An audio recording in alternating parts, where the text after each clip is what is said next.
Okay, y'all. We're gonna try to start LostBelt 3. First, let me get some water and stuff like that, and I will be back.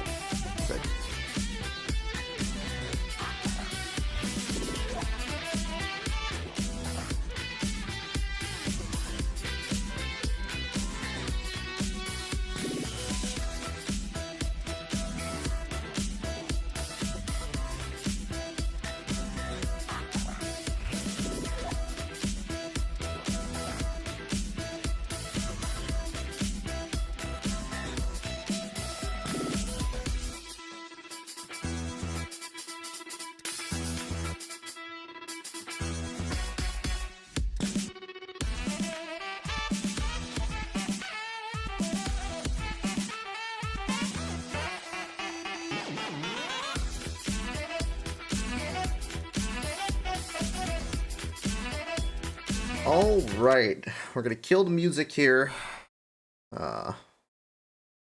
Swap over. How's everyone's day going? Let's start off. Oh, okay. Come on.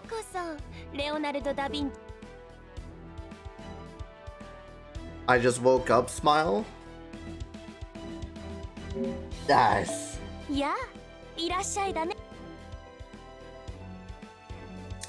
Come on. Hop up.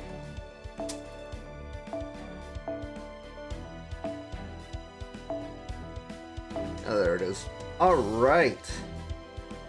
Let's jump on into LostBelt number 3. Get that done. Once we get LostBelt 3 done, do the pseudo-singularities. And, yeah. Jump on into LostBelt 4 after the pseudo-singularities, which is going to take up a bunch of my time, but hey. Means more maths, more SQ, more problems. So yeah. We'll just jump on in to the intro. But yeah, if you guys don't know, September. 20% off first month, 25 for 3 and 30 for 6. So it feels good, man. Also ripped mobile on that deal though. That fucking sucks. Mobile can't even fucking capitalize on that. How long has it been since I left a colony of survivors? I managed to keep a log for the first 30 days, but now it just feels like I've lost the ability to keep track of time. Heck, fuck Twitch. Yeah, they really like fucking their mobile users, dude. I guess, like, Android's fine. Just don't run the app. You have to, like, use the website version. I don't know. In my defense, it's hard to count the days when we don't have nights anymore. It all blurs together. Like, Twitch definitely hates iOS. Forehead just get an Android. Alright. I can't say for sure is that somehow the sun is shining on every corner of the world at once. With everything bleached white as far as the eye can see, you get numb to time as well as distance. God, this noise. My food and water are starting to run out. Once they do, that'll be it for me. At least my old motorcycle's still purring like a kitten. I don't think that's how a kitten sounds like, but sure. I never expected the solar generator to work this well for this long. It proved you can ride an old motorcycle from Australia to North America as long as you have a surface to ride on and a solid engine.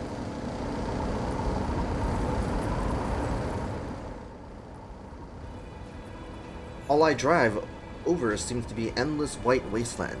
But maybe wasteland isn't the right word. It's more like pavement without so much as a single crack or seam to be seen. It's nothing like a desert. There's just nothing here. I don't even get that natural sort of austerity wastelands give off. It's not so much that it seems like life's died out as it never existed to begin with. Case in point, I'm not even seeing a single sign of death or decay this whole time. Not a single corpse, no plants, no animals, no insects, not so much as a microbe. This isn't a dead world. It's an empty one.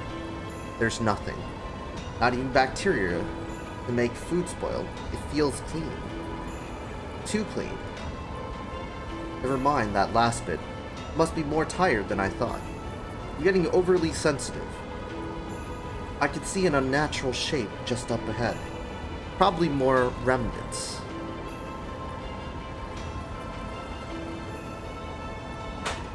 Well, I think I'll rest there today. Maybe there'll even be some food left, if I'm lucky.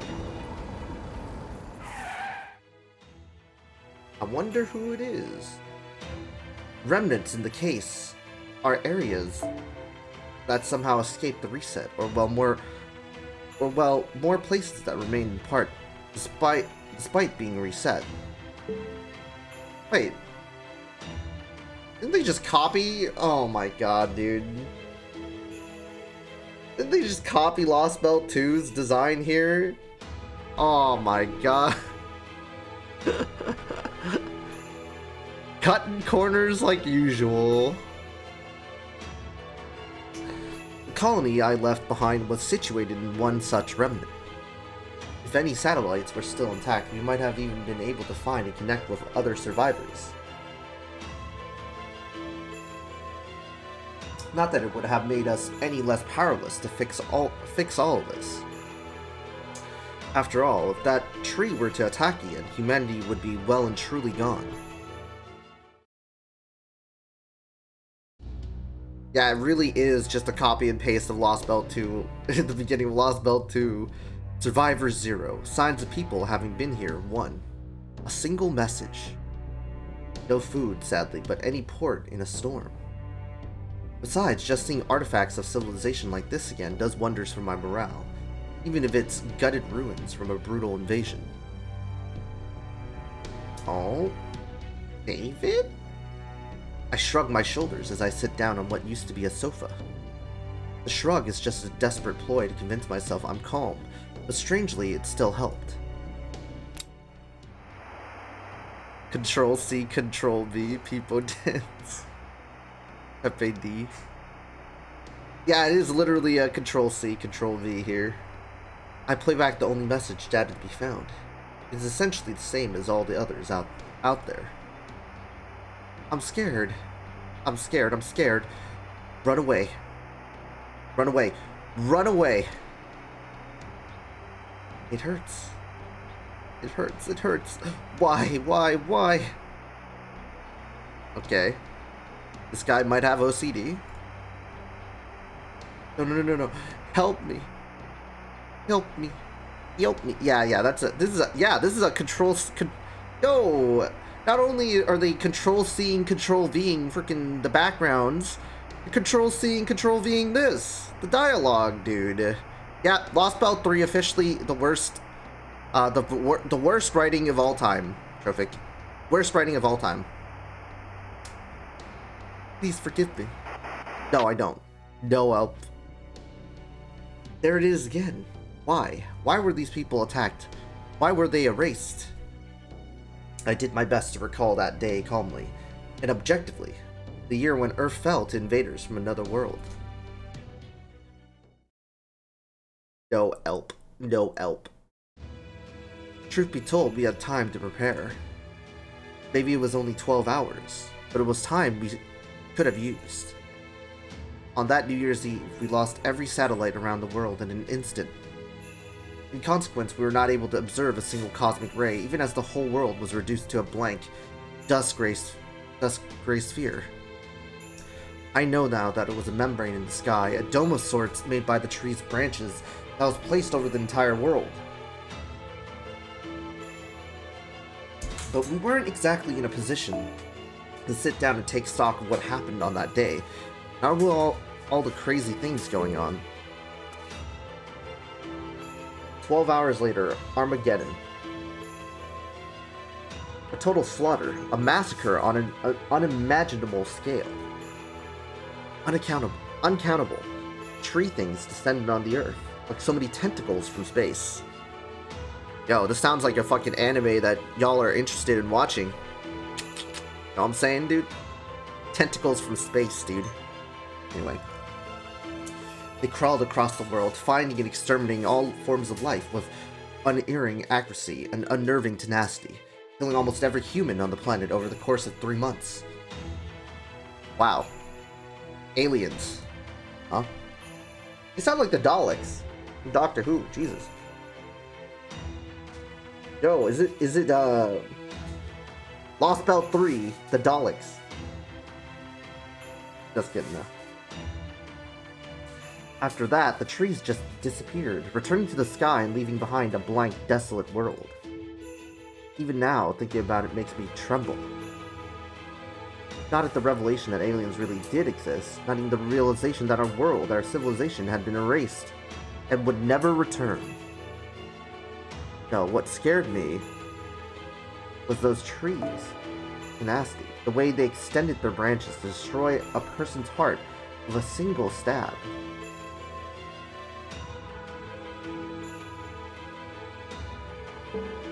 John Stream Pog. Yo, what's up, Cobb? How you doing? Man, you know what's really funny though? Cobb, I appreciate the sub, but man, you could have scored a deal. 30% off badge. Was I honestly expecting a break after LostBelt 2? No, we're continuing. Sonic, we're continuing. 30% off.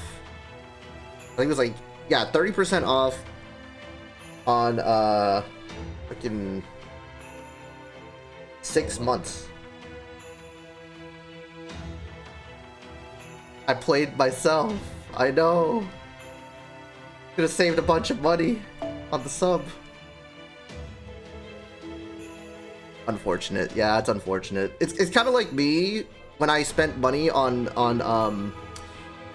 freaking Rise of the Tomb Raider, right? And the freaking game no. Yeah, Rise of the Tomb Raider. It was the second one. And then I spent like $10 thinking it was a good deal, and then a week later, it was free.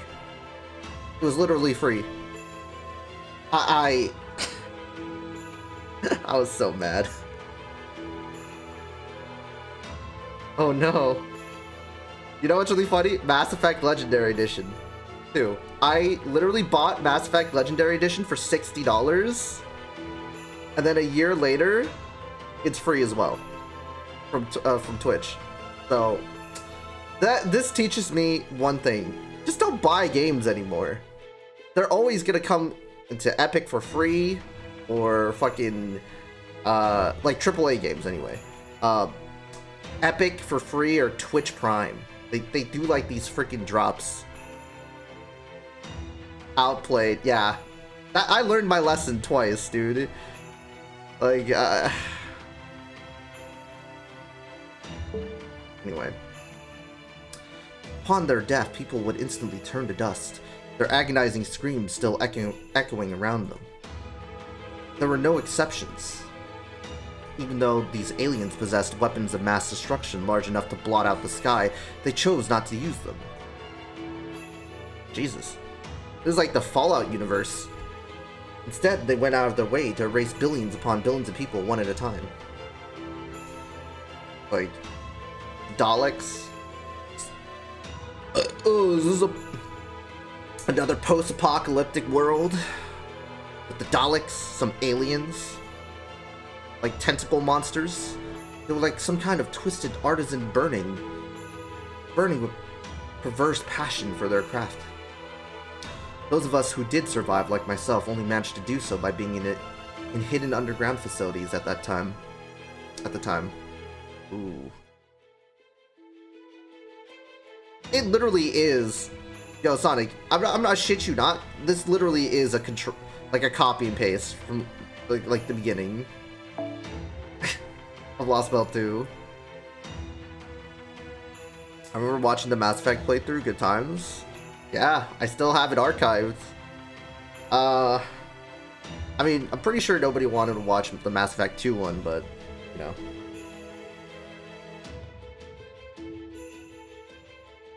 That's like my favorite game, too. Dizziness starts to overwhelm me. Maybe I've been under a bit more strain than I realize. I'll just rest up here for today.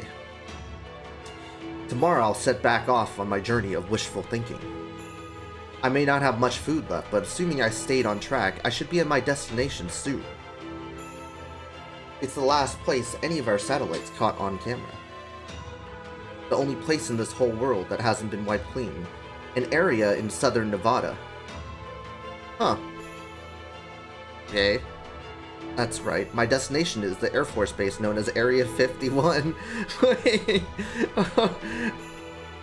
Area 51. Ah. Signed, David Blue Book. They're back to America again? Where exactly are we?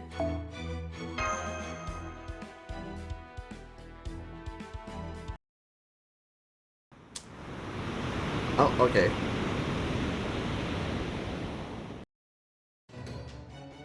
Did we drive into a whole other world when I wasn't looking? It was nothing but clear skies as far as the eye could see just a moment ago. Remember playing Mass Effect back in the day? Good times. The remaster's not too bad. Legendary Edition's really good. Now I've got an announcement of my own. I estimate the order has about an hour until it sinks. Yeah, just one problem. There's no land to go back to. We're smack in the middle of the North. Wait. Can we skip this? It's like a recap, right? The bugs are always hilarious. Yeah.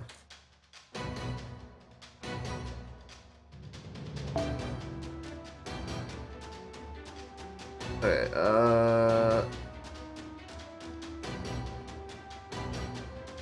a tank. I think we did this. Wait,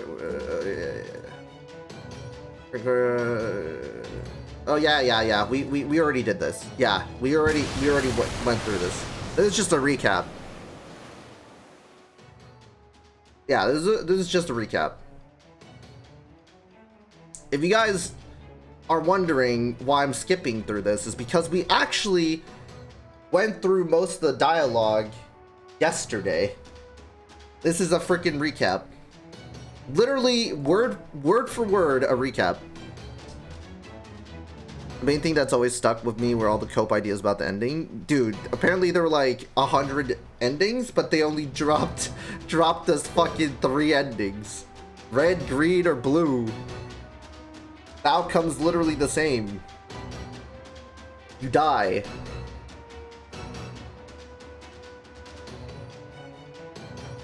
But with different colors. I got one of the worst endings. Did you do... Madge? Did you... Okay. Did you pick the middle one? Did you pick green? Did you pick synthesis?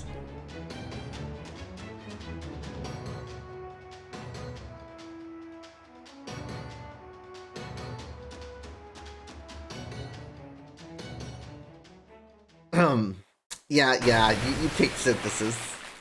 I can explain. Ah, yes. You chose to be part, like, basically be part of a Reaper. I just did them all. I might have just clicked a new one. Oh, Cobb! Oh, did you shoot the fucking Star Child? And then he was like, well, this is it. You're all gonna die. I was curious. He's like, fine. And then he starts fucking trying to... the Reapers start massacring our fucking ships. Talking about the one where he shot the kid?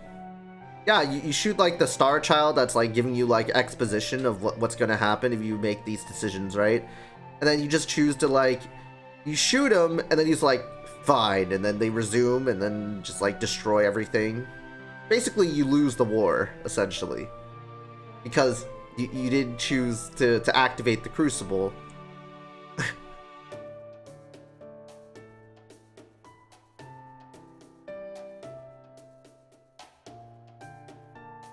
I know that was just a minute ago, but... Well, we followed the directions that bizarre transmission gave us right to this lump of rock. Now, can you tell me what this is about, Da Vinci? Maybe more than a few. Yeah, that's a little cope. That's a little cope. You don't know when. I'm glad the border isn't bobbing around like a damn cork, but have we been sinking these last few minutes? Or haven't we? I have the same question.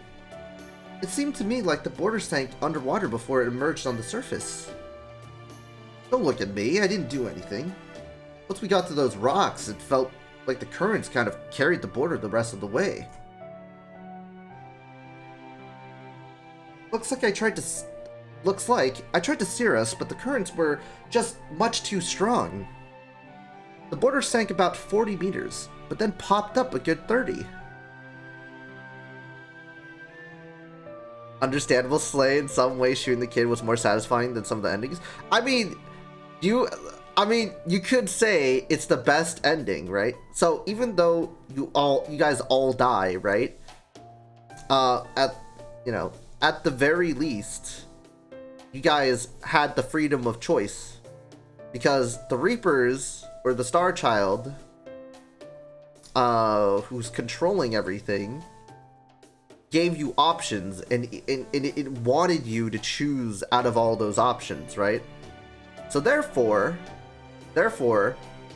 the fourth option, by shooting the Star Child, you didn't fucking choose any of his options. And you reject what they give you, no matter what. You didn't compromise your beliefs. That's why it could be the best ending. And that's like the most cope argument that I'm gonna make about it. Because, let's be honest, it is probably one of the worst endings possible, because you did all of the war assets and shit for nothing. Only for everybody to die. 100% worth, screw that kid. Anyway. I think we must have gotten to the Wandering Sea from underneath. Since I didn't exactly see a front door. Perhaps that's how they go about docking ships here. Or how they keep ordinary ships away.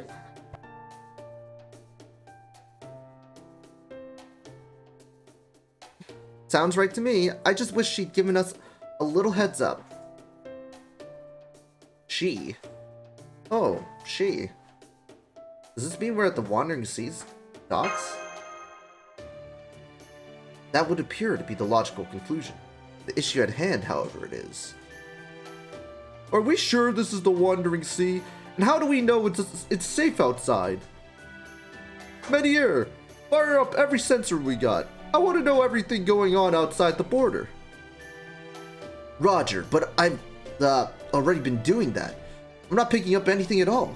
Not a damn thing. Ah, testing. Can you hear me over here? I'm afraid the Wandering Sea cannot be observed by any means created by or relying upon science. Not even partially. I would give up on trying to see what is going on outside that hunk of metal you have been riding around in. None of your sensors will see anything here. Besides, danger is a no-no here, and there's no way there would be anything wrong with my calculations. Right now, this is the most peaceful, happiest, scariest island in the whole world. Oh, that sounds like fucking Far Cry 3, guys. Man. I got that game for free on Twitch. Feels good, man. Maybe I should play Far Cry 3 again. That was like one of my favorites. Favorite Far Cry games ever. Like, I started on it, and then I tried Far Cry 4, and it sucked. And I was like, yeah, I'm done. How can it be peaceful and scary? You don't understand. Some looks can be deceiving. At any rate, come on out, visitors. I did not open up my darling secret base today just so you could hole up in that big metal box of yours. Well, what should we do now, everyone? By the way, did you see the Halo Infinite roadmap? Disappointingly, I have. I remember, like, my friends, I think, like, 2 days ago before the announcement, was like, oh, you should re-download Halo Infinite. It's very fun. Just play with us. And then, after seeing the roadmap, I'm like, yeah, a lot of delays. No split screen, even though they promised split screen. So they lied. And Season 3 is delayed for 3 months. So Season 2 is extended for 10 months. 10 months. That is crazy. That's crazily bad. I didn't know there were 2 seasons in the year, guys. No co-op till November. Forge, beta, still in beta. Theater mode still broken. I mean, yes, new modes, sure, but you gotta wait till fucking November. So you have to wait a whole year after launch to get the game to be somewhat complete. Somewhat.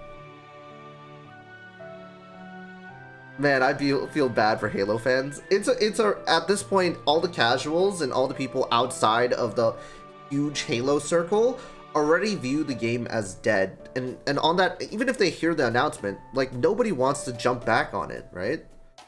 Like, MCC has, like, more stuff coming out than ever. There's mod tools coming, like, there's these mod tools that definitely help the community. I've been seeing a lot of, like, modding where, oh, there's Halo 3 Combat Evolved, so it basically mixes Halo 3's geometry and structures with Halo 1. And kind of like mixes the metals and stuff like that. And modernizes the maps. Also, I mean, it still uses the Halo 1 engine, but it's updated, the armor colors are nice, high res, and there's like mods with like, oh, Halo 1, I think it's not Halo 1, it's like Halo 2 Combat Evolved, so they put the Halo 1 models and stuff like that in Halo 3 Combat Evolved, where they put the Halo 1 models and stuff like that and porting the pistol. It's crazy. These mods are made by a fucking girl in Belgium. A girl in Belgium. That's crazy, right? One person that's creating content for the game, that's like recreating all these maps, recreating all these classic maps with modding tools. Like, I don't... One person is beating 343. A girl? Yeah, one girl from Belgium, or one woman from Belgium, literally beat 343 at learning how to remaster and make good shit and make content. I don't know how. I don't know how it's possible, but, you know, whatever. Epo shy woman. Everyone went back to MCC.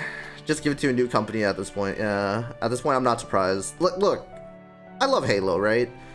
Like, MCC is just getting a bunch of, like, new armor sets.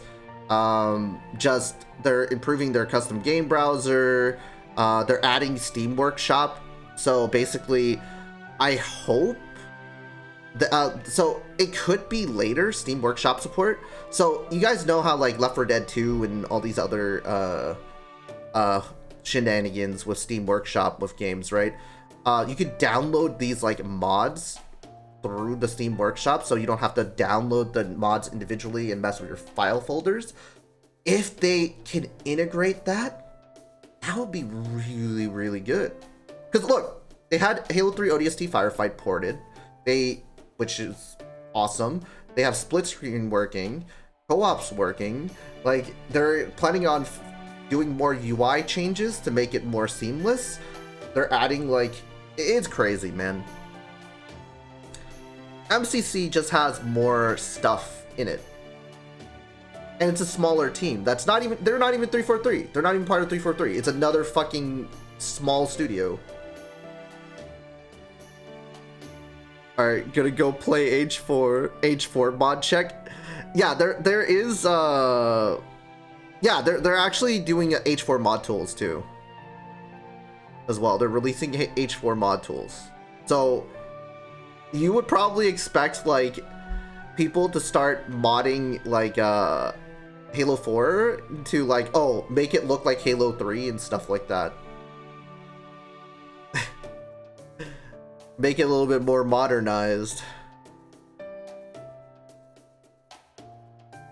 I use Firefight as a warm-up for FPS game. Yeah, Firefight's just fun. Like, it's probably one of the best, like, ODST Firefight has, like, been one of the best firefights that they ever released. Like, nothing compares. Like, Reach can't do it. Halo 5 was kind of eh. ODST, beautiful. Would be a nice way to find maps better than Bungie.net ever was. Well, yeah, they're adding, like, more, like, I think they're trying to, like, add, like, a file sharing account thing going on. They have, like, poses and stuff, so they're adding poses for, like, the mic, the part of, like, the so they're gonna add more skins, poses, and stuff like that. More content for MCC. They're doing, like, rotating playlists too every week, and, like, messages. That's crazy. A small dev team that is not affiliated with 343 is doing so much care and work to the game and adding more stuff than Halo Infinite does. It's kind of upsetting. How about you pose with these nuts? What's up, Compass? How you doing? Anyway, I'm gonna continue this. Alright. Well, what should we do now, everyone? Since our sensors are blind, someone's gonna have to take one for the team and poke their head outside. I nominate Holmes. Wow, this guy just volunteering people. Wow, already just volunteering the guy that got fucking skewered by freaking a pseudo Sigurd. My ass kinda hurts, it's annoying. Compass, What do you mean your ass hurts, sir? My skin gets irritated with certain kind of leather easy. Like, I can't sit in my mom's car for too long either. Oh, are you, like, allergic to, like, leather? Damn. No leather jackets. No, leather couches. Fucking leather jackets are expensive anyway. Agreed. Agreed, you can always use your Baritsu if things get dicey. Unfortunately, I'm afraid I usually can't use Baritsu just yet. At this point, I dare say you could outfight me, Director. Oh shit, he's still recovering. Thank God. Thank God they put that as continuity. I'm just built weaker, I guess. Nah, for me, okay, so this is weird, right? You guys have like this weird feeling. So when I don't go outside like enough, so like let's just say I don't go outside for like a week or like maybe even like 4 days. For some reason when I walk and like I continuously keep walking, like my fucking skin feels like it's itching for some reason. I don't know why. It's just weird. And then after the day of just like not like going outside, it's my skin's fine. It's fucking weird. I don't know what's going on. Don't go outside for a week. Yeah. Especially if you had COVID or something. I mean, that's what I remember. It's like once I like had COVID, and then I like after like it was like 10 days you have to quarantine yourself. So I took like 12 days instead. And then when I was sure I didn't have it, I walked outside for the first time, and like after like 10-20 minutes, like my skin starts itching like everywhere. It was really bad. Are you secretly a reptilian? Actual lizard. You think I'm a fucking reptilian? Okay, buddy. Good point, Holmes. Good point. Holmes is going to need more time to recover from the injury he's sustained in Scandinavia. Wow, continuity. Might be low on vitamin D's nuts. Lizard man. So then, as the only combat-ready servant here, I should be the one to... I think we'll be okay, Mosh. Come on, let's go. Oh, I got some D for you. The Sunny D. Alright. Right, I was just thinking the same thing, Master. Well, then I'm coming too. I'm way too curious to stay on the border. Wait, so as a homunculus, does she have the same strength as a servant? Or is she, like, just kind of like Ilya / Irisveal type of homunculus abilities? Friend or foe, the Wandering Sea is still a mystic among mystics. No way would I pass up a chance to check out the place that still has mystics from the Age of Gods. You're better off not getting mixed up with those places, if you ask me. They even say the clock tower's an inhospitable hell when you get right down to it. I see you plebs know your place, in your own way. You're quite right, Menier. She's as strong as Napoleon? Wait, you're not capping, right? Perfect. She's as strong as Napoleon, one of the weakest servants? One should never move past one station to peer into the secrets of magecraft, or the organizations that keep them. Dude, could you guys, like, imagine, like, all the other fucking characters from the Fate universe being able to overpower Napoleon, even fucking, like, Rin and Shiro, by, like, just activating their magic circuits and... I don't know. They just activate their magic circuits. Like, not even in their, like, servant forms, right? I'm talking about, like, in their regular-ass magecraft forms. Nope, she's got a D in strength. Oh, okay. These nuts. They get no hope to have the same physique as him, though.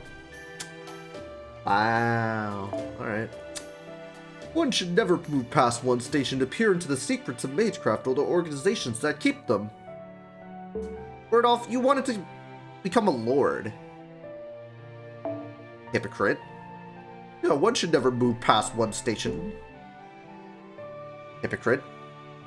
The moment you do, you'll be so shocked by how vastly they overpower you that you may find yourself bedridden and half mad for a month.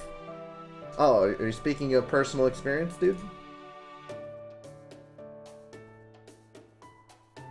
It's all risk and no reward. Curiosity isn't what killed the cat, it was fear. And since D is enough for him to wield a cannon like that, how much strength does someone like Estrella have? S. It's definitely an S. However, as we humans are not cats, it is possible to overcome those fears, much like I did. Reminds me of Unlimited Budget Works. Master of Caster was kind of OP. Oh yeah, he fucking fought with Medea. He literally was like a combat-ready master, just shitting on on Saber. Fucking, these fists are rated E for everyone. I mean the Medea master? Yeah, the teacher, the sensei. The sensei was like, I got my hands are rated E for everyone. Mosh Kirillite, Benihime. I hereby authorize the two of you to investigate whatever lies outside. Once you're certain that there's no danger, call for me right away. Oh, and try to stick close to the border, would you? You should be no more than a 5-second sprint from here at the most. Roger that. I was gonna get drunk with my friend and play Tower of Fantasy together. Thoughts? I mean, shit. That sounds like a good time. Look, man, if you got plans, you can just lurk. You can just lurk.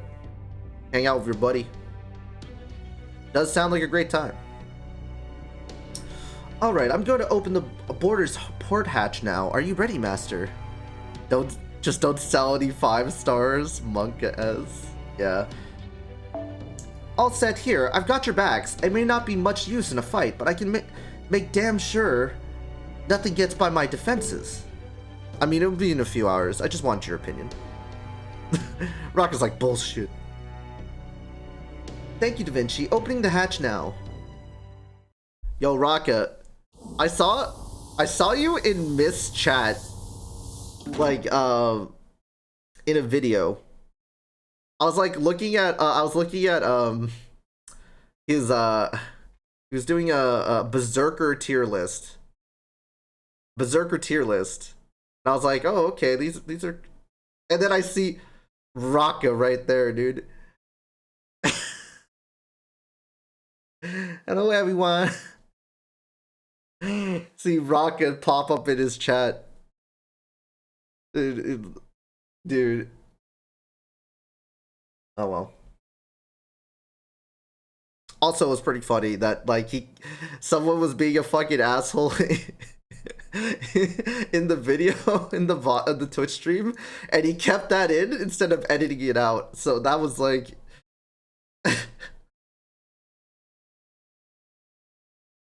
Fucking Miss was like, I'm gonna smack your balls or some shit like that.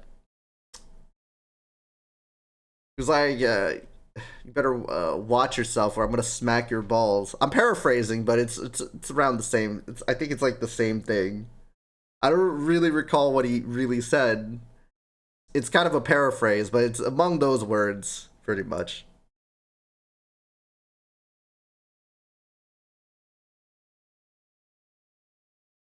Although I don't really drop by that much on his streams. Used to, but I'm more, what?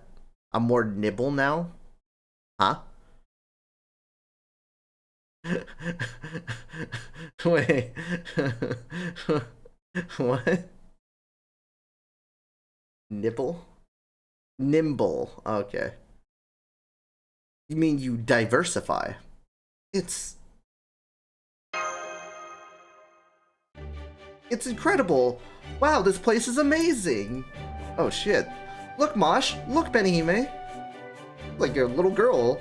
Oh, this is like top shelf secret base stuff. It's like a picture book come to life. Whoever designed this must have been such a dummy. What? Thanks for the kind words. I must be doing pretty well if the great Leonardo da Vinci, famous genius and notorious problem child, would speak like that about me. I mean, I used to not drop by so much, so now I'm dropping by more often now. Feels good. Wait, is that really Da Vinci? Isn't she a little off? Too girly? Just a little too high spec? Hey, you there, Master Benihime. Is that girl there really and truly Leonardo da Vinci? I sure am. I am a Da Vinci backup unit made by the one and only Leonardo da Vinci herself. What about you? Are you the girl who contacted us? Oh, right. I was surprised by Girl Vinci here that I forgot my manners. Cut and take two. I'm Scion Eltnam Sakaris, an alchemist here to mess with you guys on behalf of the Atlas Institute. Have gone for tea yet, guys? Yes, I've gone for tea, sir. I don't even know what it means, but sure. I'm not English, so I wouldn't know about tea time. Anyway, oh, I also made Megistus and the Paper Moon you were manhandling just a few minutes ago. So I'm here to collect damages you owe me for copyright infringement. Totals to about $790 million, so... Yeah, you guys are boned. Whatever human rights you think you had are gone. What the fuck? What is going on? Don't mind me, I'll tell you later. Okay. Do you know what this means, Benihime? It means I own you. Lock, stock, and barrel, baby. So mind just signing this contract here for me. Dude. Oh my god, she's one of those people. She's those freaking vampires that want to consume your soul, dude. Like, here, sign this contract. You're gonna fucking pay, you little shit. I hereby confess to using Miss Scion's intellectual property without express permission. I also absolutely saw the end of humanity and such. What do you mean? Monk and W. Hey John, hey chat. Hey Six. I'm seeing Scion tell us, therefore until repayment of said aforementioned unrepayable debt, I, Benihime, do hereby offer up the following. Fucking... She's a vampire! By body, by soul, and each and every one of my worldly possessions, past, present, and future, throughout the universe to Scion. Fucking... trying to extort me of my stuff? There you go. Mine just signing here, here, here, here, and here. Initial there, too. Say, mine being modded? Uh-oh. What is going on? Are you into mecha? Bioengineering? A mixture of both? Oh, what the heck? We can just throw them all in. Do not worry. It will not hurt at all. I take it we're still reading story. I mean, it's been 50 minutes or so, yes. I had to skip out on the recap. Wait. Wait. What?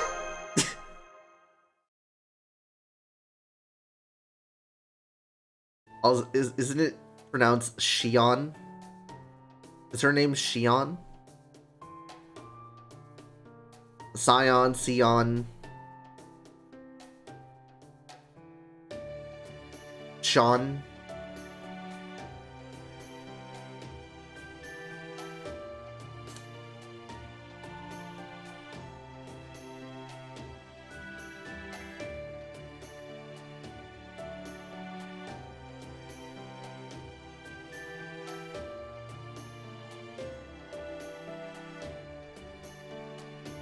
Xian. Sean.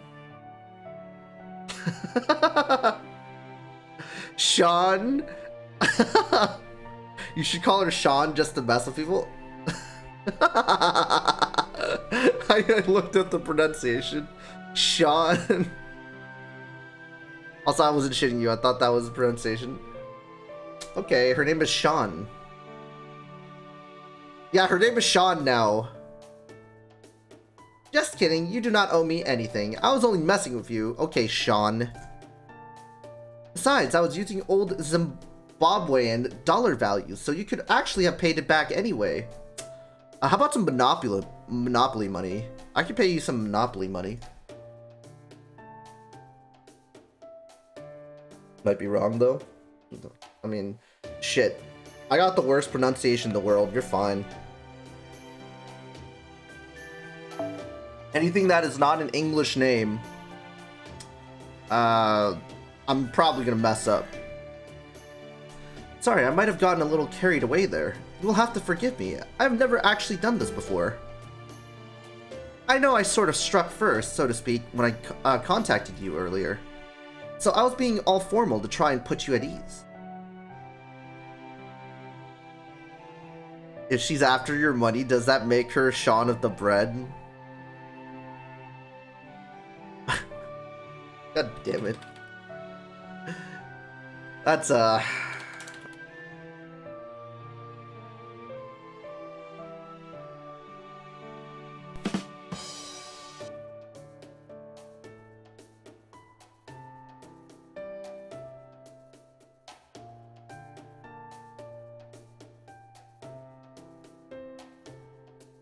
But I thought John was a tongue master.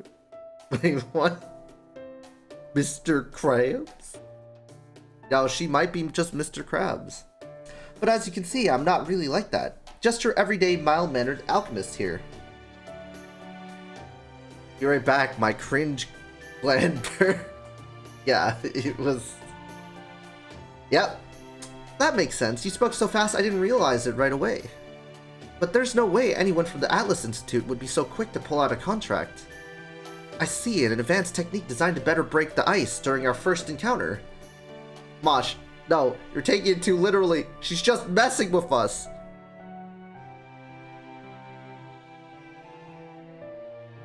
I get the feeling she's not the one for lying. Okay. Madge. Alright, let me introduce myself again. My name is Sean. Welcome to the Wandering Sea, Caldanes. Yeah, her name is Sean. Nah, it's Sean Spencer. She's a psychic, guys. Anyway. Leonardo da Vinci, Mosh Kirillite, Benihime, and...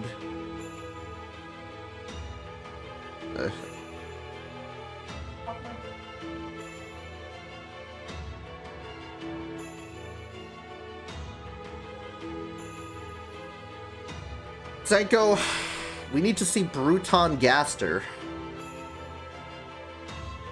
Man, the amount of fucking nicknames that Gus gets is actually insane. Anyway. I did not see that animal mentioned in any of our data. I wonder if he is someone's familiar. I could sense a modicum of intelligence from it, like an AI that just started learning. Oh well, no problem. I already have a pretty good idea of who you guys are. I have not seen what has become of the outside world myself, but I do know what happened to Chaldea on the first day of 2020. January 1st, 2020. People thought that we were starting World War III. I remember that. You haven't seen the outside? Does that mean you have no immunity to the atmosphere? Oh no, I'm completely healthy. You have to be in good shape to use memory partition at a halfway decent level after all. I just meant I did not have a need to go outside. Sorry for the misunderstanding, Mosh. I was waiting for that to drop. Hog? So who is in charge right now? From what information I have, it should be Da Vinci here, but given she has the whole kid thing going on, I assume that is no longer the case. I must have a gap in my information somewhere. Better get that sorted. I'm impressed you picked up on that. You look like a girl, and it would seem that you are, in fact, something of a girl. Indeed, the master/amateur mage, the demi-servant girl, and the capable technical advisor are merely my subordinates. Who am I? Why, you surely need not ask. I already know who it is. Fucking Gordolf. I'm Chaldea's new director, and the man who will one day resurrect the golden age of prestigious music estate, Gordolf Music. I see you're surprised that I'm still alive. It's Chubbs. I know that crest and that uniform. It would seem you truly are a mage of the Atlas Institute. That means it should have been absolutely trivial for you to predict the terrible tragedy that befell my Chaldea with her fancy parallel thought acceleration. Chadolf, let's go. Monk of Steer. I'm keenly aware of how I fell for Koyanskaya's devious scheme, and so inadvertently allowed the cryptors to carry out their plan. No doubt I was the first one to be killed off in Atlas's prognostications. The quickest way to ensure a plan's success is to take out your opposition's genius commander, after all.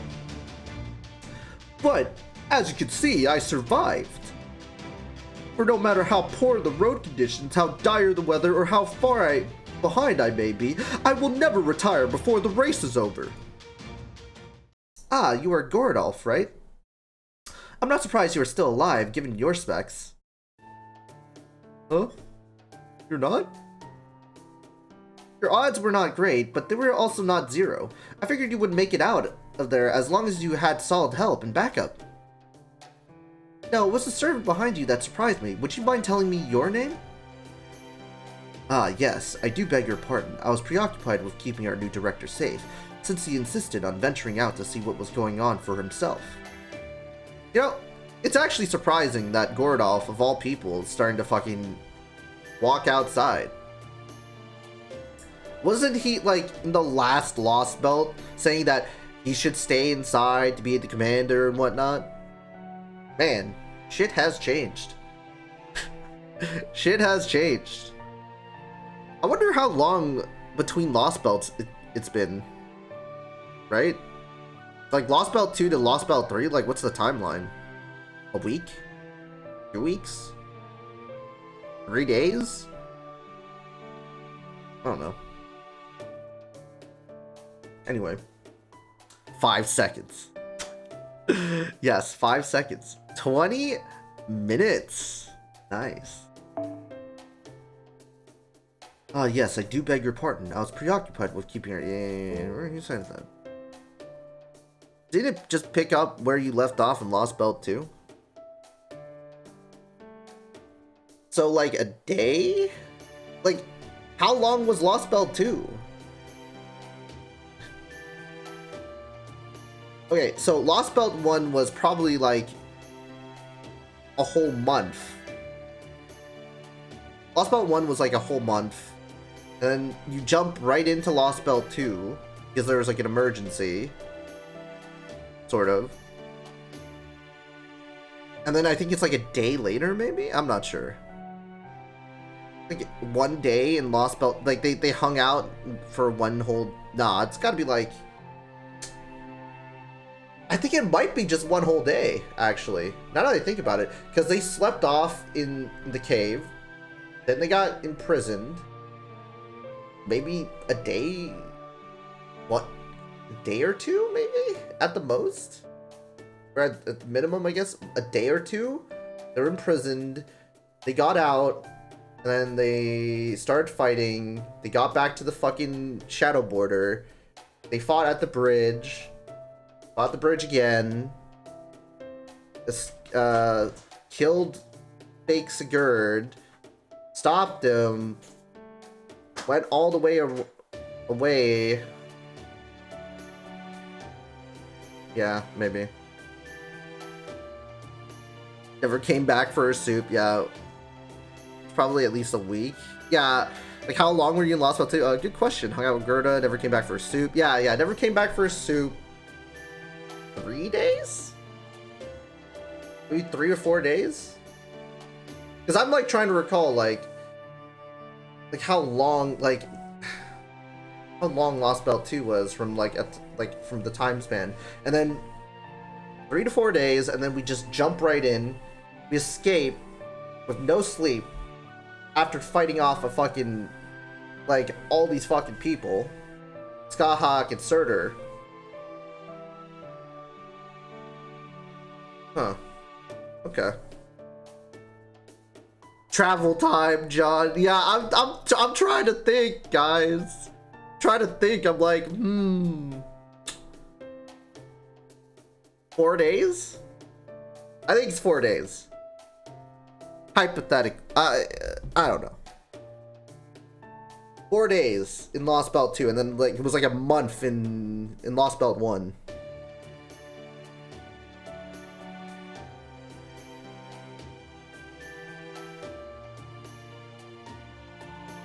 Timey-wimey, yeah. I am Sherlock Holmes, a ruler. As you are... wait, I just did the word on once. I am Sherlock Holmes, a ruler. As you are the successor to the Great Atlas Institute, I trust that is all the introduction you need. Wait, you already know who I am? Even for a framed detective, it seems just a little suspicious that you already know that much about me.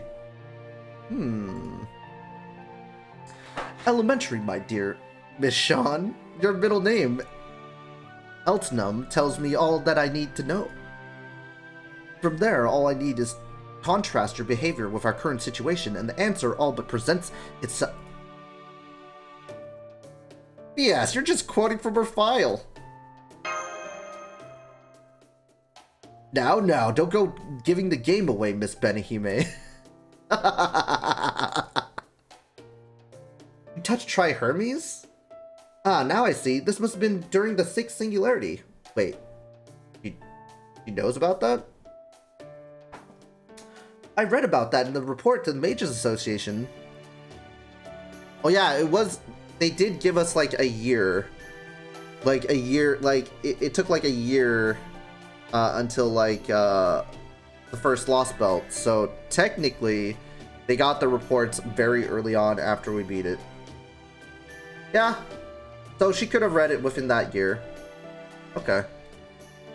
So you managed to touch Tri-Hermes directly without losing your mind, huh? Really now? No wonder you are the pinnacle of intelligence among servants. You and I are going to get along just fine. Hello, dude. What's up? Chuck loves food. How you doing? Hey, look! Chuck loves food, and this person that... Oh, okay. Come on, Shawn. How much time are you going to waste talking? I thought it was a chef at first, but it was literally the captain of the ship. Oh well. Anyway. You want me to give this ship a tune-up, right? Hurry up and get the crew off of it already. Hey look! It's Trumpic's favorite emote.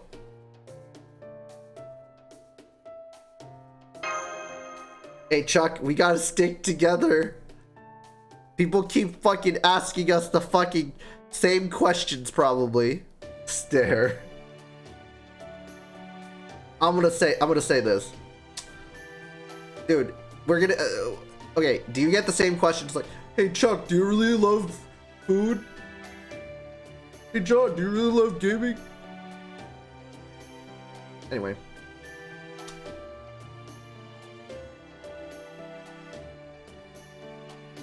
John, do you love gaming? Yeah.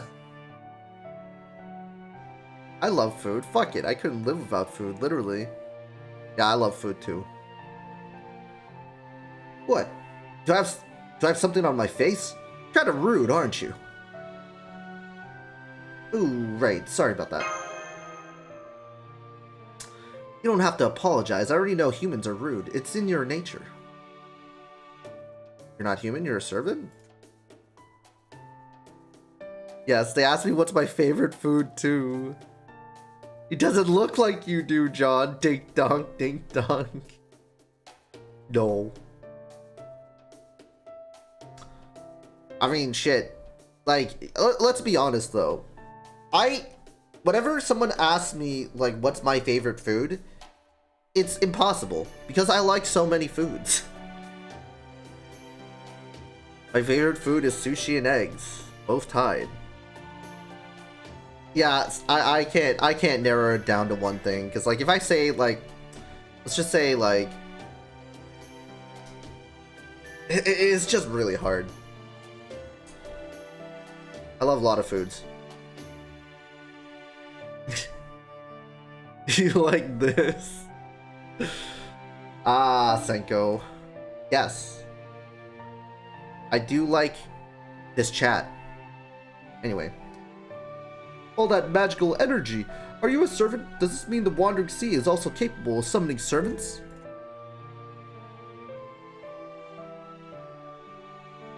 This is the new pants grab. Sounds good. Yeah, I snuck a peek at Chaldea's system, came up with my own take on it, and somehow managed to summon a single servant. Jesus. Fucking... Sean's a freaking genius. I need someone who could watch my back and also make sure I would not break it.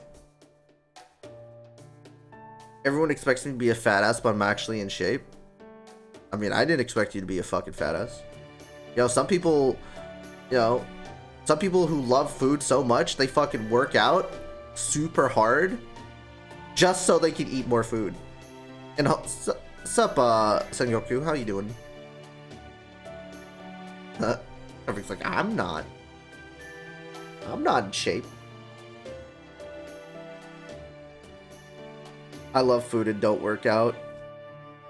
Alright, Sonic, thanks for lurking. I mean, I could draw blueprints all day on my own, but what good is that if nobody actually builds any of it, right? I'm still amazed that you managed to summon heroic spirits somewhere besides Chaldea. Hello there, servant from the Wandering Sea. My name is Mosh Kirlight. May I ask who you are? You don't have to tell me your true name. I'm no one. I don't have a name. If you have to call me something, just call me Nameless. Wow, that's very original. Now get everyone out of here, Sean. I can't call everyone else with all these people in the way. This is painful to look at. It's worse than watching coral reefs die. What happened to the ship? I can hear it crying in pain. I need to fix it now before I go insane. Whoops, looks like someone got up on the wrong side of the bed today, huh, Captain? Well, guess I'm unable to blame you since you are even shyer than me. I'm probably gonna start working out when I move in with my partner. We both want to get in better shape, but we don't have anyone to go with or motivation, so we can, you know, help each other. Captain, is that some sort of joke? Are you mocking me? Well, what else can we call you? Would you prefer Prince? Fine. I guess Captain works since we have more guests now. At least it's better than Prince. Hey, look. It does work. As long as you guys are properly motivated, and you want to stay in shape, it definitely does work. I mean, unless you both kind of be like, oh, let's take a day off. If you guys have the same mindset, then it's kind of, you guys are fucked, but, you know. Good progress in story since last time I caught your stream. Yeah. When did you catch my stream last time? Like LostBelt 1? Or did you actually see like my LostBelt 2? I think I remember you during like one of my LostBelt 2, like the very beginning of LostBelt 2. If I can recall. But anyway. It would seem you add something to that servant spirit origin. Am I correct, Miss Scion? Miss Sean. Scion.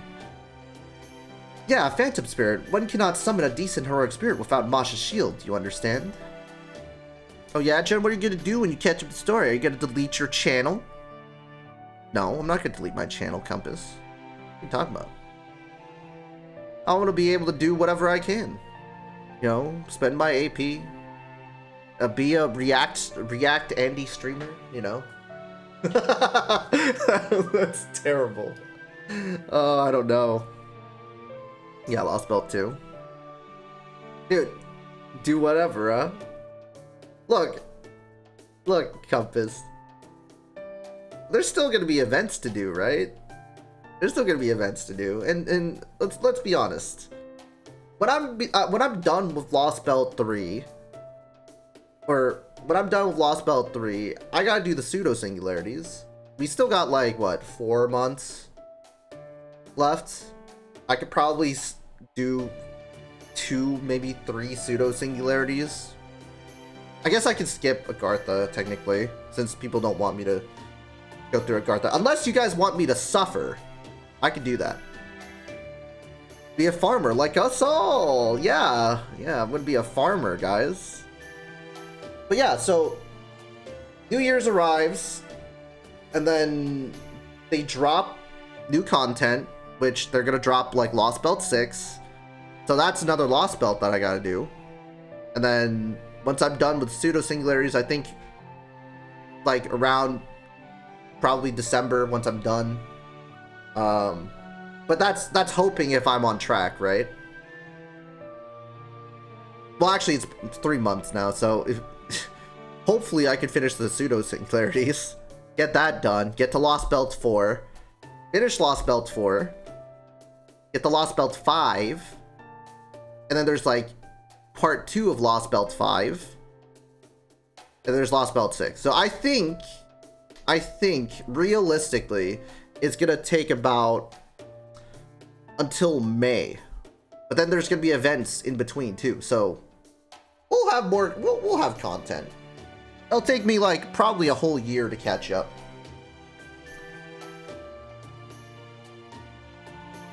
Last thing I need to do before Lotto ends is max Akita's bond, so I'll never have to look at her again. So close. Yeah, content. There's 5.1, 5.2, and 5.5. Oh yeah, that's right. That's right. Yeah, 5.1, 5.2, and 5.5. Yeah. Completely forgot about 5.5. And then LostBelt 6. And then part 2. And then part... Is there a part 3? I know there's a part 2, right? Part 2. Oh, we get 5.5 this November? Oh, shit. Okay. So... 5.1, 5.2, and we get 5.5 this November.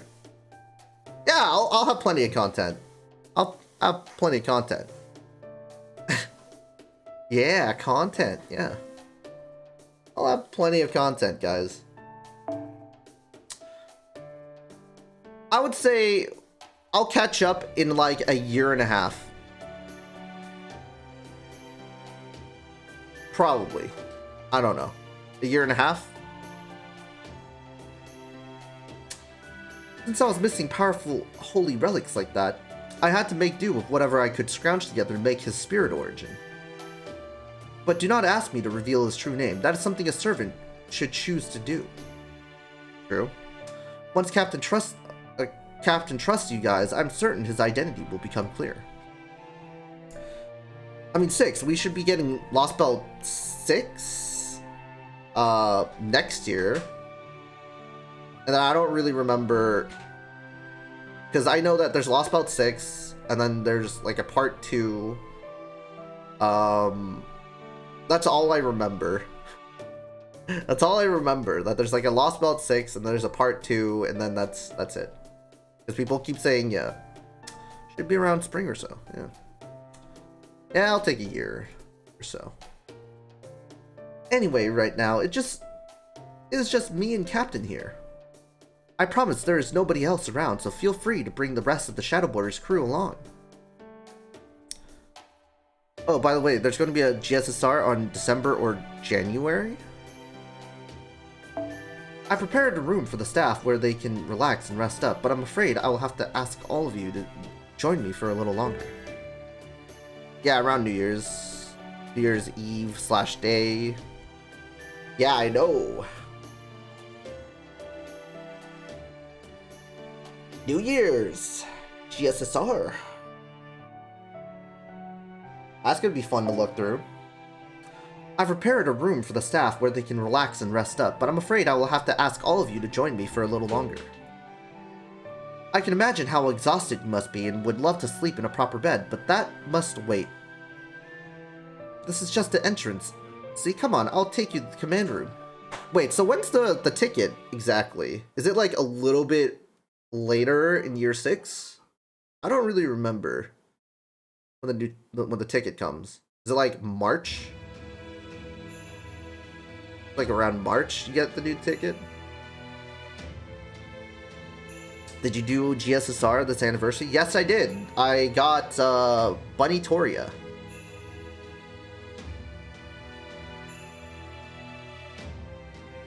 Or Ruler Toria. Ticket is 6th anniversary. She.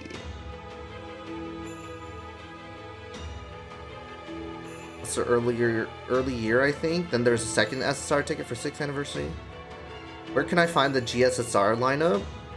I'm pretty sure it's like 6 New Year's, Year 6, FGO, Banner JP, or Banner GSSR.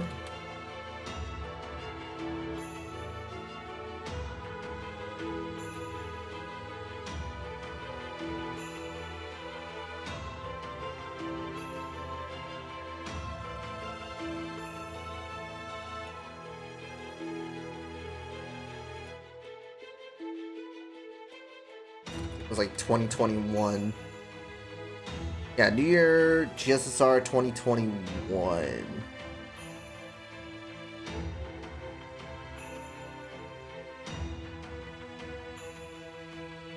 Lucky Bag 2021. Oh yeah, Lucky Bag 2021. I forgot, yeah.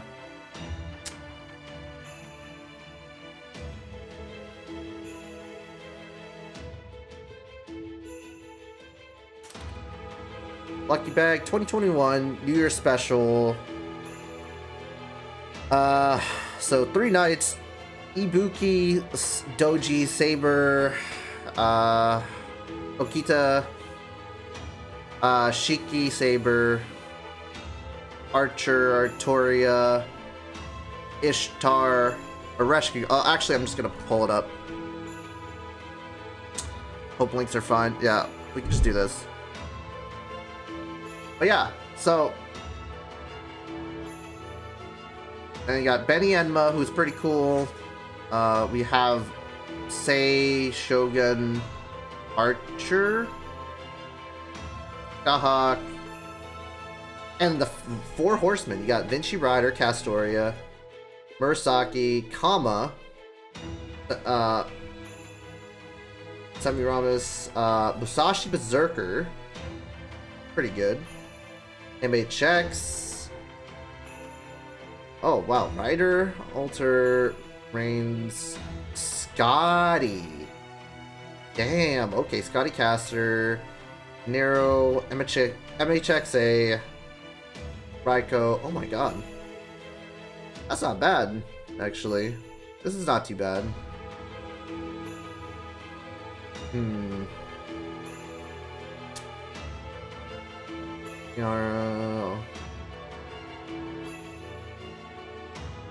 Another yo, NP2 Bunny, easy clap. Merlin, King Asan, Arjuna Alter, regular Kentucky, Super Orion. Oh, prototype author. Oh my god, I do not want to get Astolfo Saber. That's pretty fucking. Oh, there's Romulus, Bunny NP2, Archer Artorias, scary good. Man, I don't know. I mean, this is kind of fine. I guess this one's not too bad, but honestly,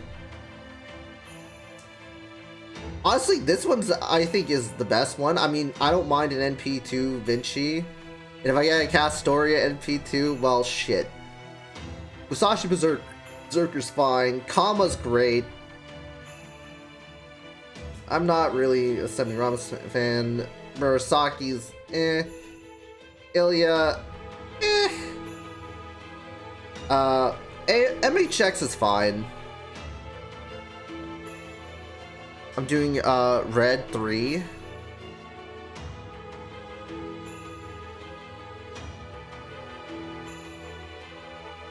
Yeah, I'm just going for the red 4 horsemen.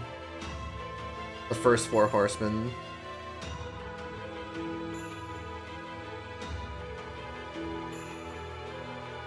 I'll try my luck with Gajuna since Buster Looping is a sealed deal at the 6th anniversary. John will have to make a tier list. Yeah, I might go for extra. You're going for extra. Oh, there is Space Ishtar. Yeah. King Bertea. Melt. 2 melt. 1 melt. 1 Summer BB. Abigail Williams. And Summer Abigail? Damn, okay. Yamgoi Faye. Himiko's not too bad. Actually, damn, okay. These aren't too bad for my account either. Space Ishtar isn't that bad either.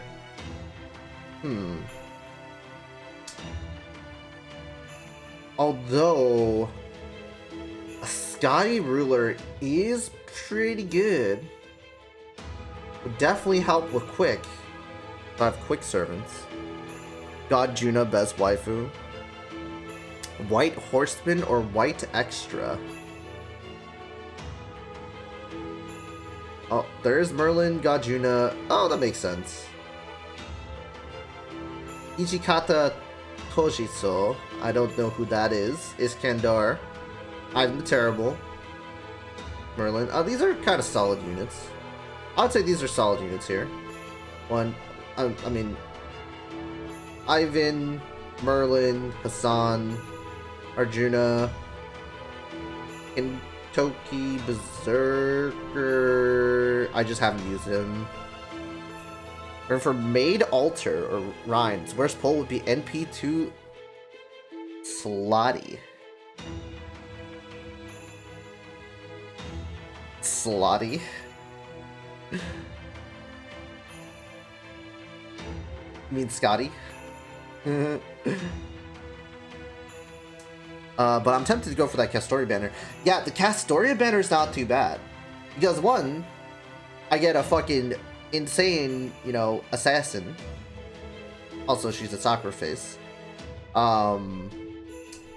Nice single target assassin that does a lot of damage. Musashi Berserker's not too bad. Murasaki, I'm not very fond of. MHX I'm fine with because she's got a lot of rank up quests and NP stuff, so she'll be fine. Ilya, not a fan of. So like, these three aren't the most ideal, but NP2 Vinci's fine. NP2 Castoria's cool, I guess. Musashi Berserker's good. Comma. MHX. Not too shabby. One stinker in Red Horseman 2 is... in Red Horseman 2.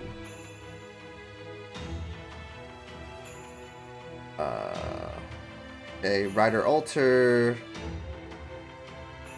Reigns. I mean... yes, I can see why.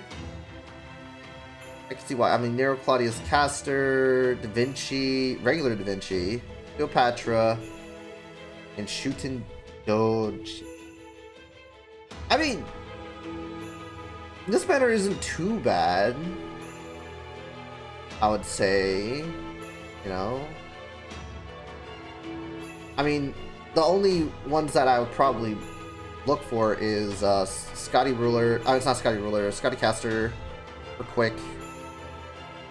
Reigns, who's basically a single target waiver. MHXA because Sif and Raiko is also pretty good too. Would be Summer Kiara NP2. I wouldn't want to get Ilya and MHX. Rider Vinky is okay. NP2 Musashi and Kama's nice. Big winners are Castoria, Murasaki, and Semiramis. I'm kind of eh. I forgot about GSR. I'll go for Red Extra. Fuck it. Everyone's either new or really good dupe for me. Except Okita Saber Alter. Or wait, okay. Is it Okita Saber Alter? No, it's Okita Soji, right? Nah, Okita Saber Alter. Yeah. I don't like Hokusai though, and Okita would be NP4. Yeah, I'm not summoning on this banner because I know that there's Bunny, right? I don't want Bunny to be NP2. I'm sorry, dude. Like, Kiara and Van Gogh's pretty good. You know, for stall teams. Be new, so it'd be a technical win. Yeah, I'm skipping the... I mean, fuck. I really want Super Orion, but... Dude, if I get fucking a Saber Stallful, I'm gonna fucking lose my shit, dude. I really want Super Orion. Oh my god. I mean... Prototype is not too bad. Romulus is fine, I guess, but I'm not very enthused.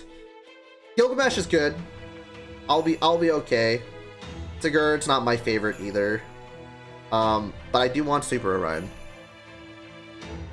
Saber Stolfo is good. I'm not very enthused. I just want Super Orion. I'd be okay with anyone else.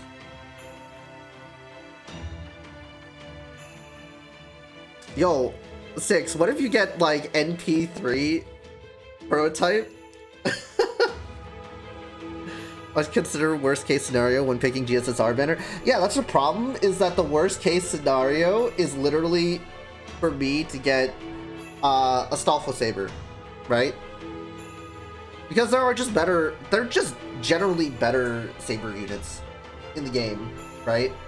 They're just generally better Saber units in the game.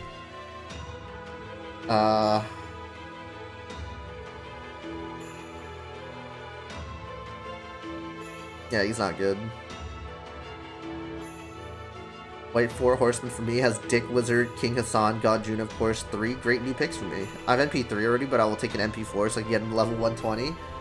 Oh yeah, that's right. Yo, NP4, baby. But hey, you could get Super Orion. Look, I would say 1, 2, 3. These are my ideal. I'm okay with Sigurd. He's not my favorite. Moriarty, I'm not very familiar with him. Romulus, I am, but he's kinda... And he's the worst to get for me.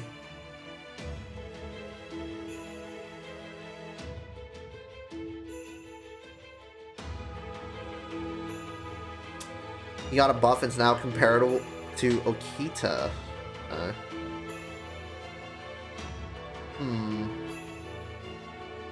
I mean, I know what, I already know what Senko's gonna get for GSSR. He's picking this one for NA. He's just gonna, he's picking this one. I already know.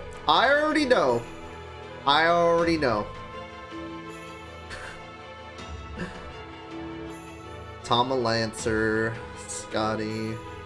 Man, this one's really good, but I just don't want these 3. Like 1, 2, 3, 4, 5. Damn, so it's 3 and 8. Oh man, that is rough. Ah, it's 3, yeah. Yeah, 3 and 8. Shit.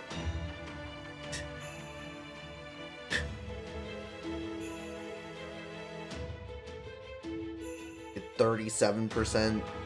37.5% chance of me getting the units that I don't want on this banner. Top is such a good banner, but Squirtoria is such a no-no. 4 Horsemen, 1 would be really good for me too. All newer would be good dupes, but MHX is a stinker, so nah, I'm good. MHX isn't a stinker. Ah, she's not a stinker. She's getting like a rank up in. She's got rank up in interludes, right? That will help her. I mean, Her damage is kind of cope, but not too bad. I mean, comparatively, yes, Kama's better, 100% better. White Horseman has such good units for me, but if I don't get one of the ones I want, it sucks for me. Dude, there's some good-ass units, man. Like, imagine if I can get 1, 2, 3... like, imagine if I can get God Juna, Super Orion, Scotty Ruler, Musashi Berserker, Kama, Vinci Rider 2, Benny Emma's fine. John Archer is not too bad, but I don't think I'm gonna roll on that banner. Or not the banner, on that part. This is fine-ish? Eh.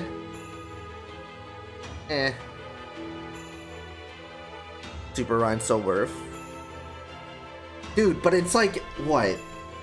It's a 1 in 7 chance. It's a 1 in 7 chance I get Super Orion. I understand why you're desperate to get him. It's a 1... Do you think it's worth the 1 in 7 chance to get him? To snipe him? Right?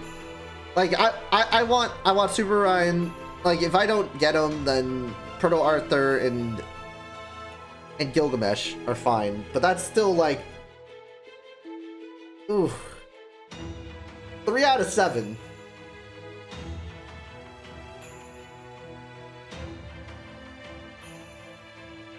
Personally, nah. You gotta play safe or high roll, but I'd play safe. And we get Himiko in like the next weeks, who's basically a Super Orion for stall. Yeah, but I just want Super Orion. I feel like he definitely can help me out in like future, you know, Lost Belts, I think. Because he's just such a freaking... He just crits super hard on face card. He's just a solo artist.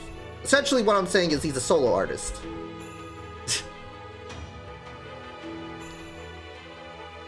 Out of curiosity, what is everyone's worst GSSR roll? You guys already know.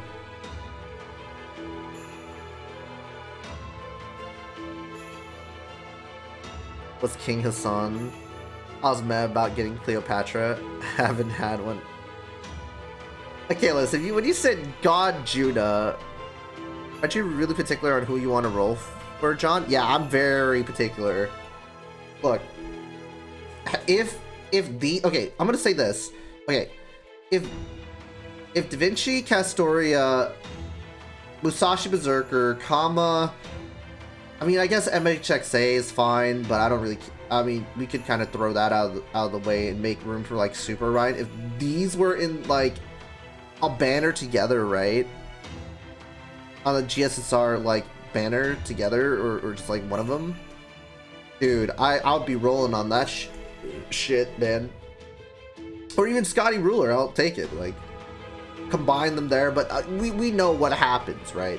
We know what happens when they do that shit. It's like, oh wow, this is gonna be. We got separated, so people get fucking mad. So they try to go for GSSR again. Yeah, I have Holmes and he's super niche. Seems like the easy pick to me. You plan on rolling him anyway, so if you snipe him, you save a lot of quartz. If not, then you just roll for him after a Muramasa. True, Sonic, true. I mean, I intend to roll on him anyway, right? So might as well just make a fucking break for it. I mean, I'm not very particular about, like, having Musashi Berserker or having Kama. They're nice to have, but they're not what I really, really want. Although it's nice to have Musashi Berserker because, you know, Musashi Berserker double Castoria. Because that could just pretty much clear everything at that point. But the problem is, I know in future Lost Belts, I'm gonna need to fucking shit on some bosses that will automatically just you know, have some type of gimmick, like they have like NP damage resistance or something, and then I'm completely fucked, right? Like, if they have NP damage resistance, and they have, like, overall damage resistance, then I'm like, okay, who hits the hardest, even when they're getting nerfed? Super Orion. Roll for this instead. LostBelt 5 and 6 is scary. Oh no. You don't have a Herc, right? Only Ku? Yeah, I only have Ku. I only have Ku. Squirtoria, I think I can handle anyone else better, but if I have any of those units, I'd be salty. Man, I feel bad, Chuck. Pulling Mothman and still haven't used him. But yeah, like, I would say Super Orion is a definite must pull for me. For my account, it's to deal with bosses that just would not fucking die and their cheap-ass gimmicks. But at the same time, I feel like one of these days, I feel like these bosses will just hit me with, like, some type of cheese that I have to debuff clear, or, debuff clear every single time they hit me. So, yeah. Or be debuff resistant or some shit, I don't know. So yeah, it's gonna be a tough one. I'm gonna go for extra 1 for Melter Sish. I would prefer Mothman to Godjuna. His gameplay seems way more interesting.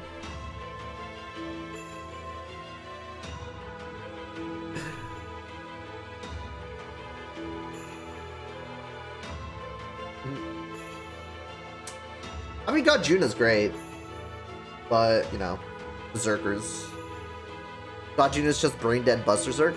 But it does pay off, though. Godjuna, in year 6, is going to be super good, pairing with Double Koyan and Oberon together. So he's a really good, like future-proof servant, is what I would say. A really good future-proof servant. Still applicable. Go for extra 2. I hate how simplistic he is. I mean, that's the whole point. People just really love Godjuna Alter because he's just simple. There's not much complexity to his kit besides nuking. Sometimes I have one functional brain style, I like brain dead Buster Zerking. Yeah, exactly. NP4 Kiara or NP3 Summer Kiara and save my wallet a bit on next year's summer, so major wins there. That could be possible. I mean, I'm the type of person that really loves Zerkers anyway, to be honest. Like, or Chen Gong fucking, 330. I see simple, I click, okay? That's literally me. Super Orion. Pretty easy kit to use. Not that complex. Unga Bunga Boom, right? Like, sure, I still make mistakes, but, like, Super Orion's so good that even if you do make mistakes, you still do a shit ton of damage. You know, Juna carried you. By the way, do you have the Anniversary Blonde Mystic Code? I do not. Changong, yep. Meanwhile, beat me and Grail one of the most unpractical Lancers to 100. Wait, what did you Grail to 100? Well, Senko, I know you're going for number 1 here, right here, dude. Easy clap. Number 1 for a Space Ishtar and Ishtar. Nope. Or not Space Ishtar, I mean, Ereshkigal and Ishtar. Fucking Space Ishtar's like right here. I mean, I guess you might like this too. Melt. Yeah, this is actually not too bad. Wouldn't be too mad. Yeah, this banner's actually perfect for you. I mean, you like Abby Williams, Senko? I don't know, like, I think you like these people. Not sure if you like Abby Williams. They are the worst. Knew it. Console, girlfriend, no diff, easy. Love her. I've never been so proud. I'd only want Melt or BB Summer. Summer Abigail's the outlier. Oh, I see. Dude, this is so difficult, man. Like, I want, like, some of the units in here, but at the same time, what I really do need is Super Orion. So, I guess, in GSSR, I'm gonna try to snipe a Super Orion. If I can't, well, shit. Shit out of luck. No. Ugh. Or I could go Spaces Char. Go for this one. Like, Double Castoria loves some of these servants here. So, it's possible. I could go for that one. You miss 100% shots you don't take. True. Extra one is a low-key stinker for me, because NP2 Summer BB and KP would be useless to me. And the others besides Yang and Summer Abby I just wouldn't use. NP3 Summer Abby would be epic, but Def don't need it all. Ooh. I'll give it another ponder, but I know for a fact Uno, Dos, this is a possible one. This is eh. Although I do like Scotty Ruler. I'll get you next time. This is a hypothetically decent. This one's a skip. And this one's a pull. This one's a eh. This one's a eh. So this is my debacle. Scotty Ruler, ayo. Oh, my bad, not Scotty Ruler. I mean, Skahawk, Scotty Ruler. That's in like 2 years. Uno, dos, tres, cuatro. I know you want me. It's pondering time. John, I'm hungry. Give me food, please. Don't forget the worst case scenario, John. Extra one is really good. Yeah, extra one is... Look, I'm pondering extra one. I think it's alright. Horseman one's good. And 3 Knights for Super Orion, because I like that. So these are the 3 that I would choose. But, to be honest, man, this is rough. I do want to... I want to snipe him. Save me some fucking quartz. These are just like a little extra on the side.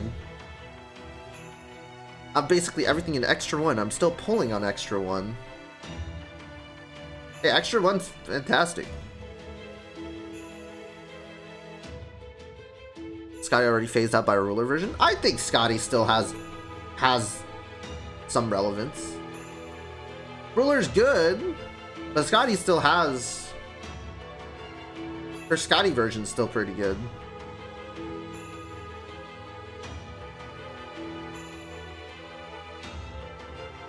Three Knights White is also solid enough because it's a 50-50.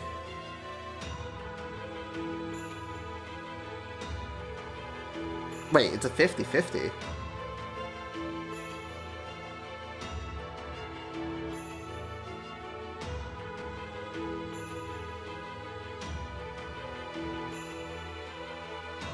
Romulus and Gil are solid.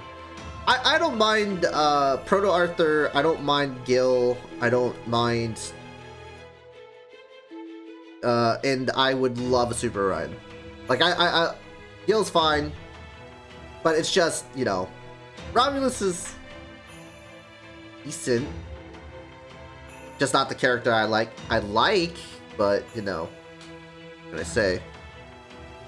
Romulus is correct. I know, it's just, you know how like there's certain, I mean, yes, there are certain characters that are cracked, but their aesthetic isn't as appealing, right? I don't know. There's some that pop out, some that don't. You know?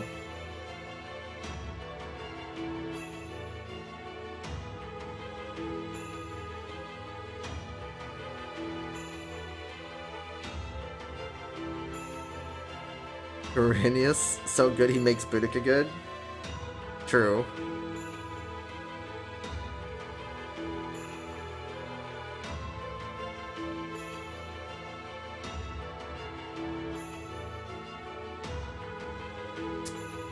Right. I guess that's it. All right, we're gonna go back to LostBelt 3. I'm sorry for taking everybody's time. But yeah, that's what I would get for GSSR. I hope everybody got a refresher. Got a refresher. No. Oh, it's fun. Yeah. You got a refresher from that. I don't want to skip this. Oh, there it is. Oh, no. Chaldea's command room. Oh, no. I skipped it for accidentally. Alright, what did I miss? Okay, I prepared. This is the entrance, see? Come on, I'll take you to the command room. Oh, there's command room? Yeah, I see how you can make that mistake, Benihime. Basically everything the Scotty Caster can do while also being a decent DPS. I mean, the only thing that that we just need is it should be quick crit damage instead of buster crit, but you know what? It's fun.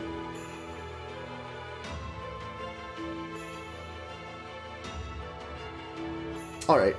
Chaldea's command room was actually modeled after this place. Fucking Sean. Yeah, it's Sean. Hey Gold, how you doing? This is the masterpiece I've been assembling day and night for the last 3 months, ever since I first came to the Wandering Sea. You show up in FGO, but not Melty? Wah! Shaun. Yeah, we call her Shaun. I call it Spiritron Calculation. Engine Trimegistus the second. She's Shaun now. Yeah, she's Shaun now. I'm doing good. Yeah, I'm doing good. Chat was like debating about GSSR. What should we pull for Lucky Bag? You know, New Year's Lucky Bag. And I was like, I could snipe the Super Orion, or we could go for the melt ones too, with Space Ishtar, which is not too bad. You're pulling on Himiko, right? I might try and pull Super Orion for my account, just to kind of, because it suits my playstyle. You know, I don't have to. It's super easy to use. Press, click, unga bunga, brain go boom. You know.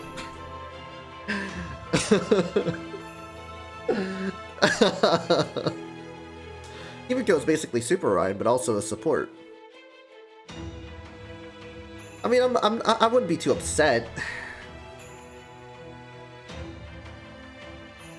John, if you need advice on rolling, just wait till next year, only GSSR. Since you are hella F2P, brother. Yeah, that's why I was saying, what should, we're talking about, like, the GSSR and which, sort of, banners to roll on that GSSR, right? I like, if I can snipe Super Orion early from GSSR, that would be great. But yeah,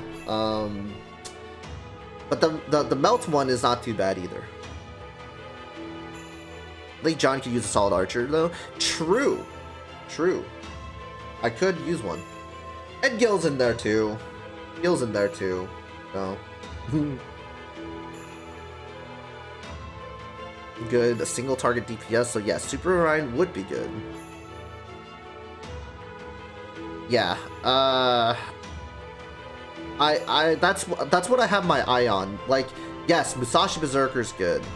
Yes, Melt and Himiko are great.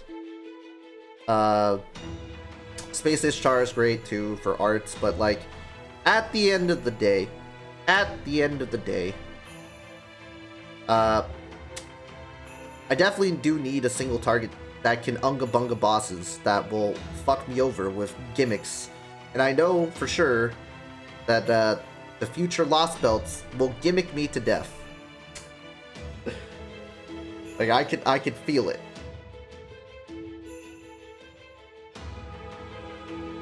It's also consistent good DPS against cavalry class units and bosses. Don't listen to your Papega ass chat. Damn, gold. All right. I don't know. Yuku is a cutie, but no. Damn.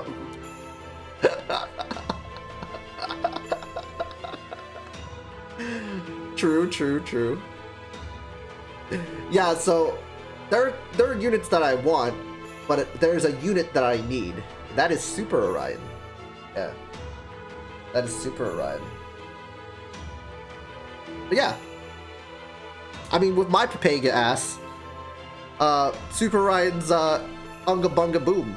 Don't, like, even if I make mistakes, he'll carry me. So it's perfect for my play style. Anyway, a perfect reproduction of the Trimegistus I lent to Chaldea and the new brains of your operation. Wants versus needs. Yeah, exactly. Anyways, now that I've established my point, I'm gonna go back to Lurk. Yeah, don't worry about it, Gold. I appreciate it. Good luck on Melty Blood.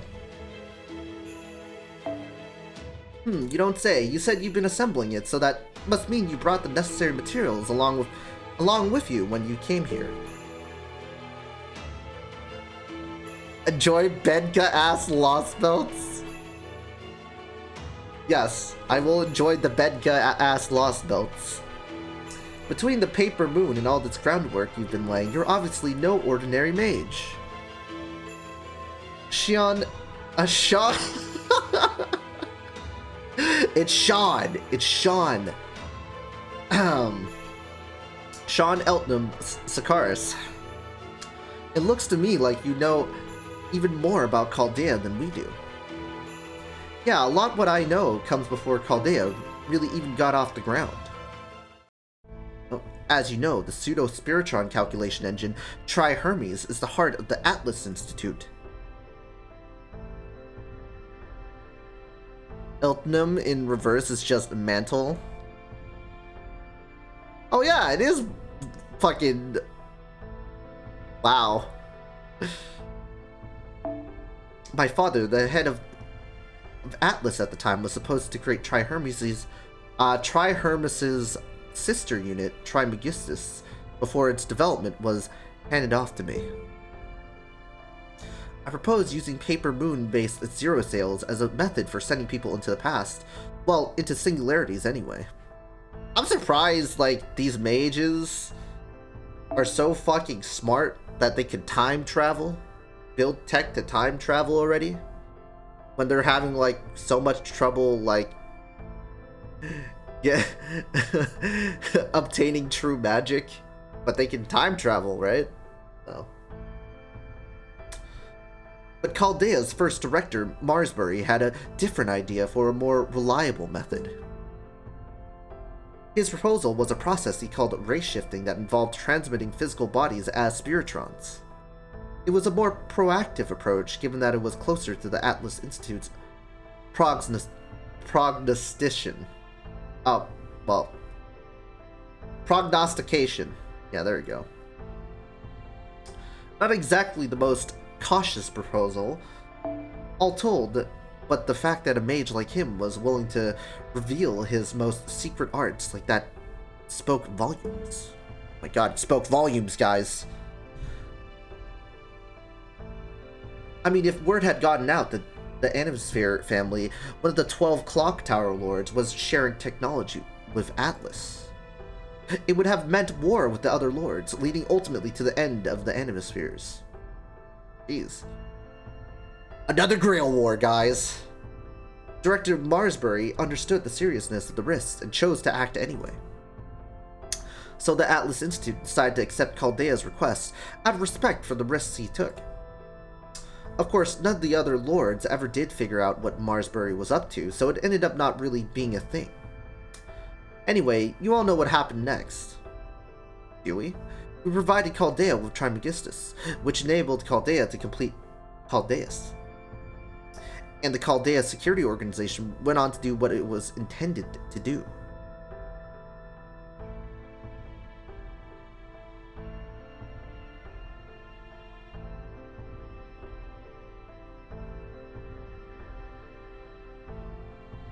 Is my chat... Wait, what? Is my chat... wait, hold on. Let me see if chat's paused. Oh, no, it's fine. Okay, that's weird. That's freaking weird. We're just the ones who gave you the tools to get things rolling. Indeed, we do know about Chaldea's connection to Atlas Institute. We do not, however, know about you. Everyone's quiet for some reason. Yeah, they just stopped. I was like really confused. Like we had like a whole ass conversation, and then they're just like dead. How did you survive the reset of the world, and why were you waiting for us here in the Wandering Sea? I'm sorry for going on a tangent, guys, when I should be progressing on the story. Took the words right out of my mouth. Enjoying the reading, what you mean? Oh, thank you. You have a thing for asking questions you already know the answers to, huh, Sherlock? Are you obliged to? Will you die otherwise? Yeah, exactly. We just listening. Okay. I suppose since you're being so meticulous and all, I could go ahead and tell you what you already know. Answer the first. I escaped the reset because I was in the Wandering Sea. The Wandering Sea is like its own little singularity. It is always drifting between the world's textures. So basically, it's kind of like a loading screen of like Minecraft worlds. I honestly don't care. I enjoyed the GSSR discussion. I mean, I gotta come up with like conversation topics once I'm done with like I'm caught up with story on NA, which is like a year and a half later, right? That's what I think it's gonna be. Is that I'm probably gonna be doing events, I'm gonna be farming, and I'm gonna have to like come up with conversation topics to entertain chat. Because like, let's be honest. I did it. We did it fine. Not gonna lie. My lotto week was literally just me just talking to you guys the whole time. Anyway, that kept it safe even while the world was being wiped clean. Answer the second. I came to the Wandering Sea because I predicted this future. Tri-Hermes collects, organizes, and makes records of a ton of data about Earth, just like Chaldeus. It is like a huge sea of information, all there for the taking. For alchemists like us, it might as well be our own primordial soup. I heard soup. I like soup. I was just taking a little dip in that sea without my father knowing, of course, when I ended up arriving at that prediction. That's going to be tough, at least for me. Rings of Power just came out. We can rip that piece of corporate shit apart. Oh, Kalis, I heard about that, dude. That sounds... Yeah. That's a hard skip for me. In short, I was not sure how, but I knew the world would cease to exist in 2020. Oh, it's already dead. John, you're right. It ceased to exist past 2020. I like the GSSR talk. John suffering from indecision is quality content. Thanks, man. I saw the preview and it was so funny. Yeah. I'm just gonna hard skip the rings, man. GSSR is about favorites, which is why it's such a good topic. You know, like, for some reason, I know... I know, like, Lasengel, DW, whoever is like, let's just separate all the popular servants in each category. Therefore, a lot of people are going to spend on GSSR. It makes people want to spend. Because then they could just suffer.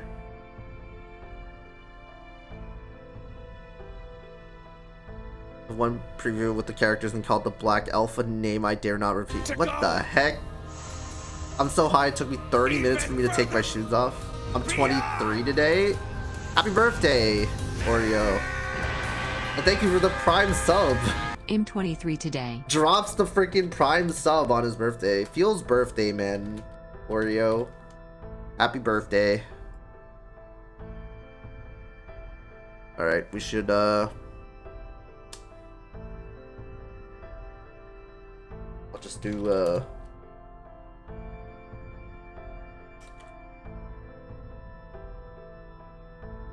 I'll also put that on Discord as well for everybody.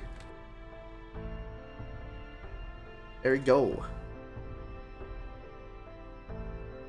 No, I won't be getting happy midday. No drinks. Not for me. I'm about to drink right now. I'm not much of a. I mean, I can drink some beers, but honestly, it's about food. Rocka, I'm more into food. Makes sense though.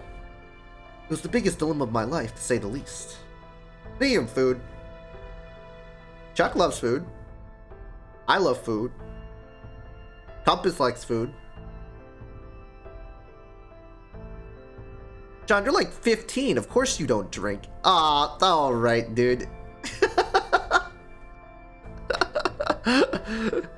Right, about that. I'm gonna get a pancake. Okay, let's get your pancake. Thank you everyone. I didn't think that this would hijack the stream for a full minute. I mean, it's your birthday. It's fine, dude. Shit. Happy birthday. We acknowledge that you exist for this year. Og, your existence has been noted.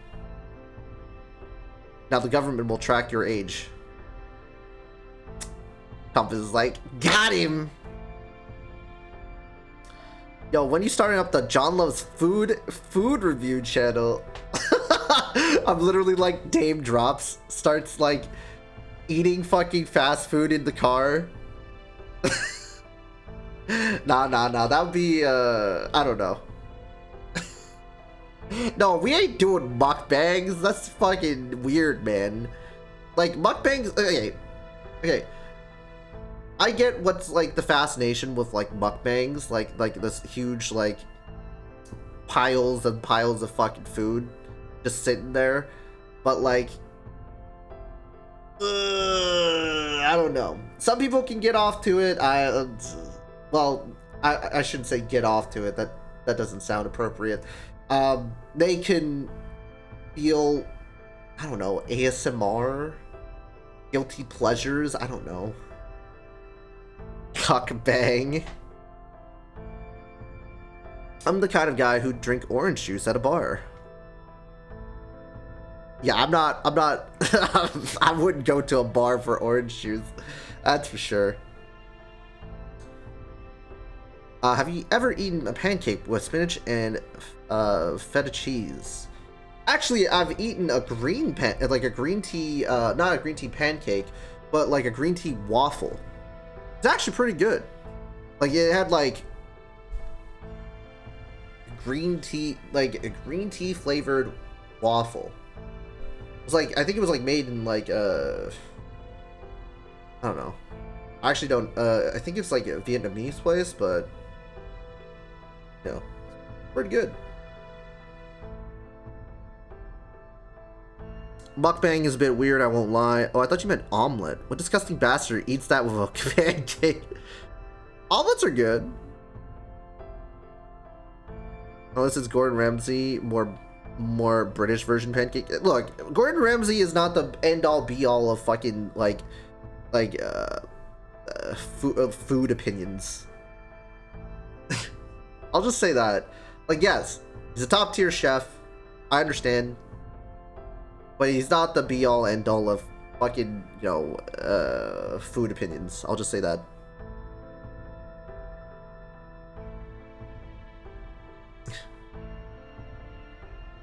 It's a Polish pancake, a cup of flour, 2 eggs, few spoons of oil, milk, water, salt, and sugar. Alright, be right back. I'm gonna announce. Sean just judging us? Yeah, we were just talking about food, that's why. I agree. I'm just referencing his pancake, because that one pancake I would maybe have feta cheese and spinach with maybe, you know. I mean, look. There's different cultures that will create, like, their own contraptions of food. That might seem weird to people, right? I would probably try it, maybe see how it tastes. You know, give it a go. Unless we're talking about, like, eating... You know what's really funny was last stream we were talking about, like, eating, we were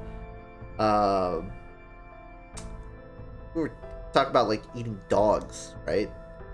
And how, like, an escargot. I think that was last stream. No, that was not last stream. That was, like, 2 streams ago. I'm losing it. So 2 streams ago, we were, like, talking about, like, fast food joints. And then we were talking about how, like, there are, like, these delicacies in the world, right? And, like, yeah, a dog is a delicacy in China, but I wouldn't fucking eat it, right?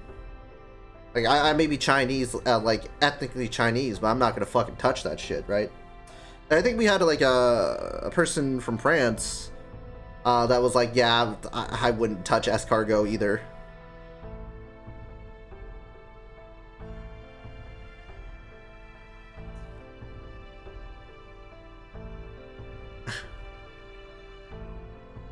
More of a flat, like, nan type of pancake, very thin.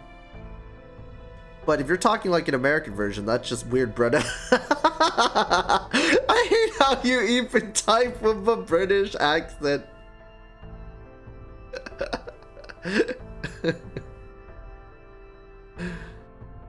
Oh my god. Oi, bro. Oi. Yeah, oi is a very, very British.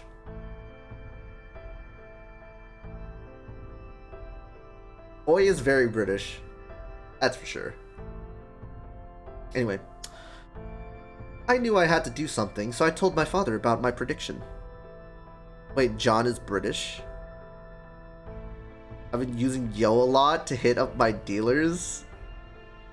I am far from British. Damn, Oreo. Okay, shit. Shit, dude.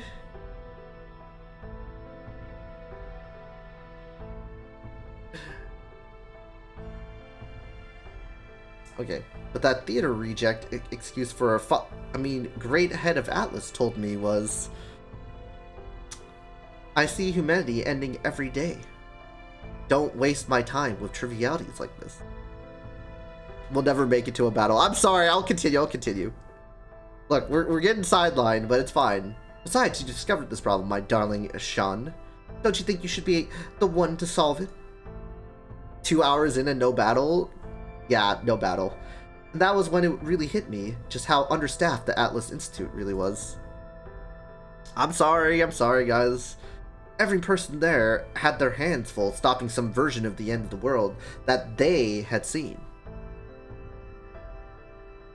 Well, while I am at it, have a little bonus. Answer the third, the moment I made my decision. I know I'll go to the Wandering Sea.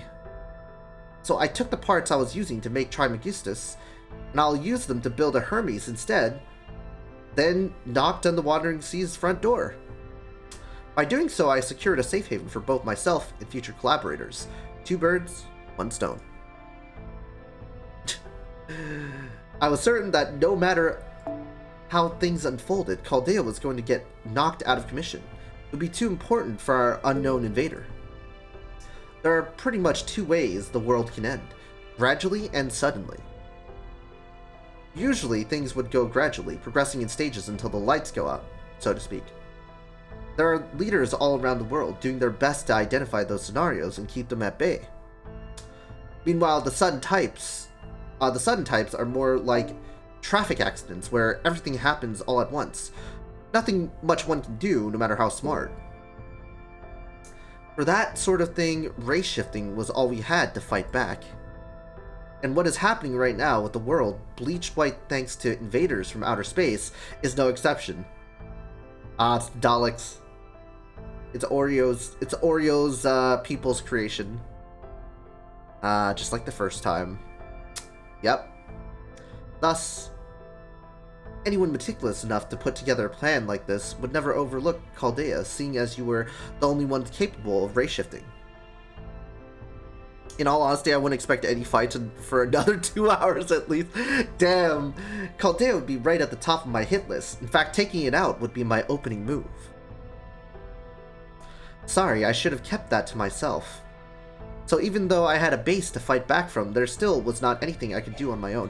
I forgot LostBelts take like 8 more billion years to fucking, you know, get to some battles. Like, I love battles too, but, you know, dialogue. It's a lot of dialogue.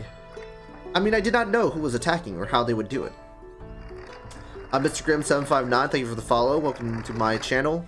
I stream on the weekdays. I stream on the weekdays for the most part.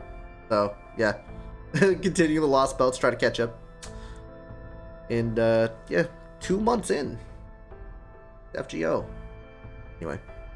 Continuing my narration. I mean, I did not know who was attacking or how they would do it. I like the story part. No need to use SQ to win dialogue. True, true.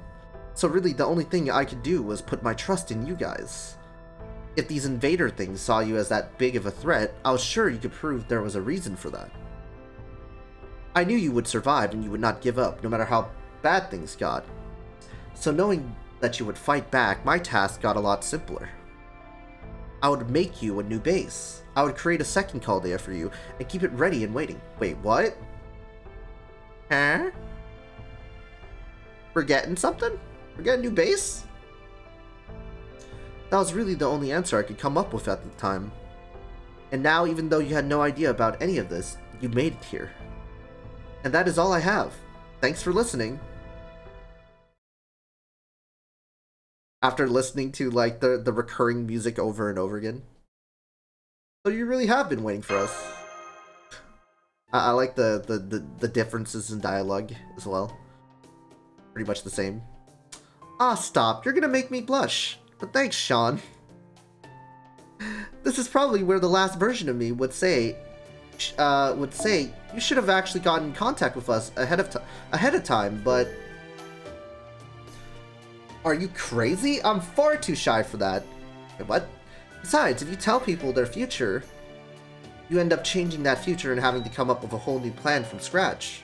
Oh my god, alright. Gotta answer my doorbell. Give me a second, guys.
He really did wipe to Skaha Scotty, didn't he? So John's just bad, ain't he? Oh shit, he back. Wow, okay. Talking shit, huh? Talking shit, huh? I'm back.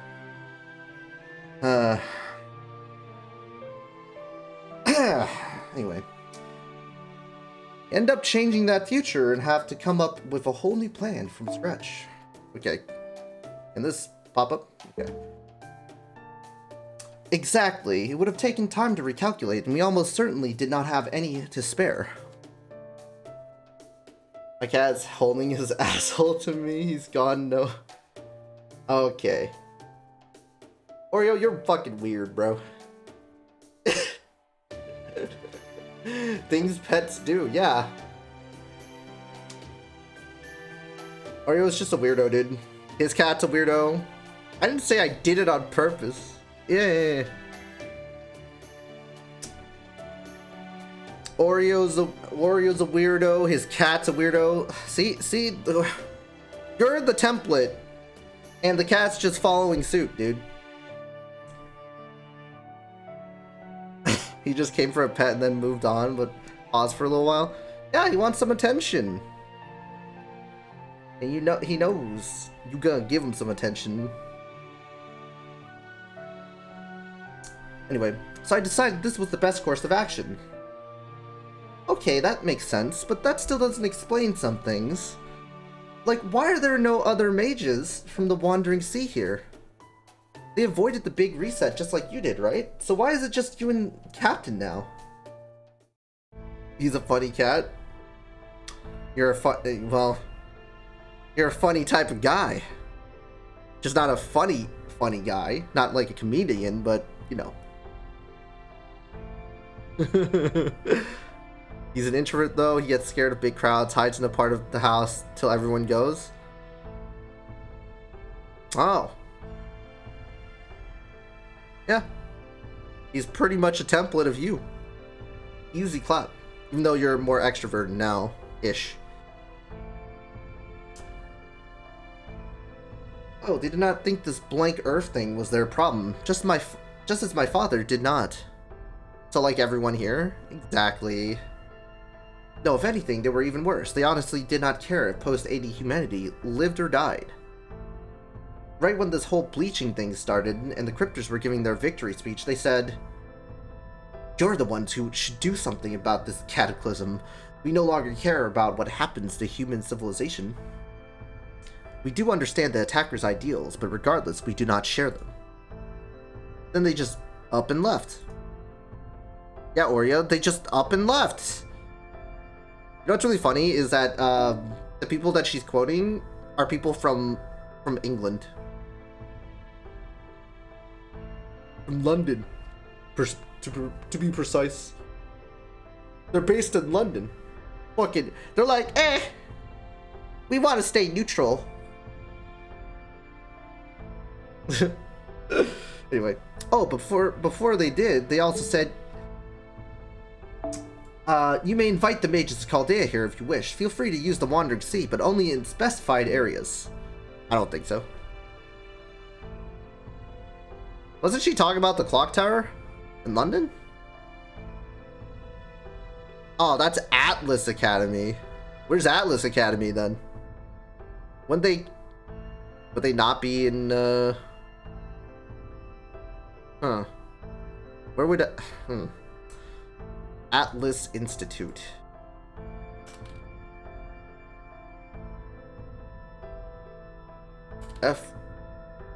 FGO. Atlas Academy.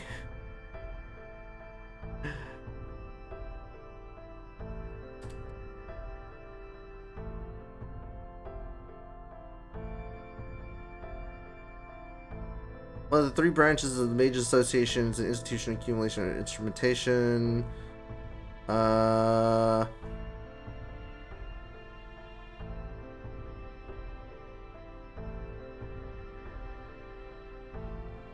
where would they be? Where would they be? The Wandering Sea ever since Clock Tower became official headquarters. Do we just not know? I guess we just don't know. You are at the Atlas Academy in the Wandering Sea. Oh, okay. But take care not to enter our workshop. We can't promise you'll survive the experience. Anyway, this place used to be the Wandering Sea's entrance, so it connects to a workshop devoted to bringing back several different ages of gods. Oh, well, she just explained it. Not that that does us much good now, though, since it has that giant stone gate blocking it. I see. So the Wandering Sea's most prominent figures saw no value in post-AD humanity.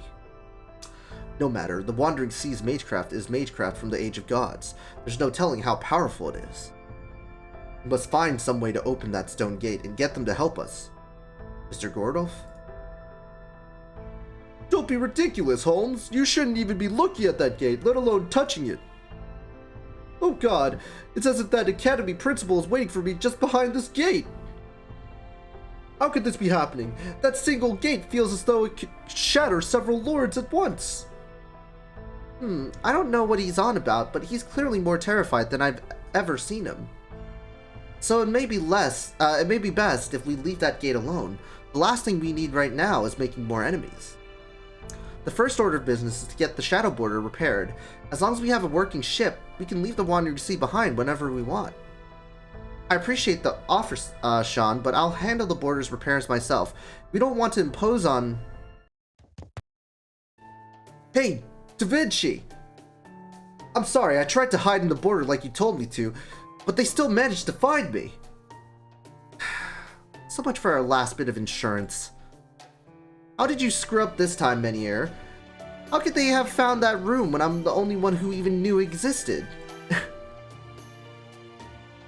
Well, a bunch of them got in the border, and they were really cute, so before I knew it, I was going over to say hello. Wait, no. It's not like that! See, I couldn't have them fiddling with the border and messing things up, so I decided to give them a piece of my mind. Sorry, you'll have to forgive Captain. Fixing up ships is kind of his thing. Anyway, why not hold off on those repairs until later, Da Vinci? After all, there's something else we need to do. What, like a welcome party? Oh, we'll certainly be doing that. I have tons of questions for you, and tons more I want to tell you. But if we're going to throw a welcome party, there's still something else that comes first. That's right, what you need is a new base and new rooms.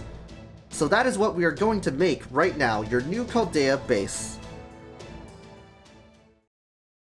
Oh my god, that felt like forever. The 2 hours? We're still in the intro! Oh my god. We're done! It's over!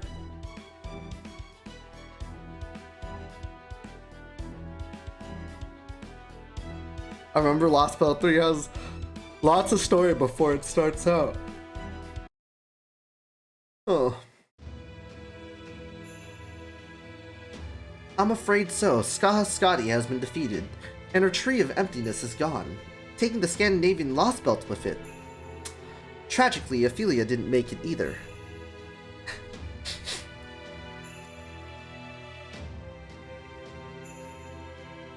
Spare us the performance, Koinskaya. It makes me detest you even more than Chaldea. Just in the intro. Meanwhile, in the room of fun. Oh my, you saw right through me. How embarrassing. And here I was going above and beyond to pay my respects to a fallen comrade by turning on the waterworks to go with the lip service. After all, Ophelia was one of my most important clients. That jewel rank mystic eye of hers was a real beauty. Completely wasted on her, though a textbook example of how one can have too much of a good thing. If she only agreed to let me have that eye before it got ruined, I would have done everything in my power to help her stay alive. Oh, okay, bitch. Alright. The LostBelt hasn't started yet. Oh my god! I see. Well, then I suppose it wasn't a total loss. Just the thought alone of you in possession of that eye is enough to turn my stomach. My, Akuta, I'm surprised you see grieving over Ophelia's death, given what a misanthrope you are. Is this one of those don't know what you got till it's gone things, or were you always secretly fond of her? Not that it is any comfort to her either way. We did the intro to the intro after we have finished the prequel to the intro. Now we're in the intro, and then we have the sequel to the intro. Yep.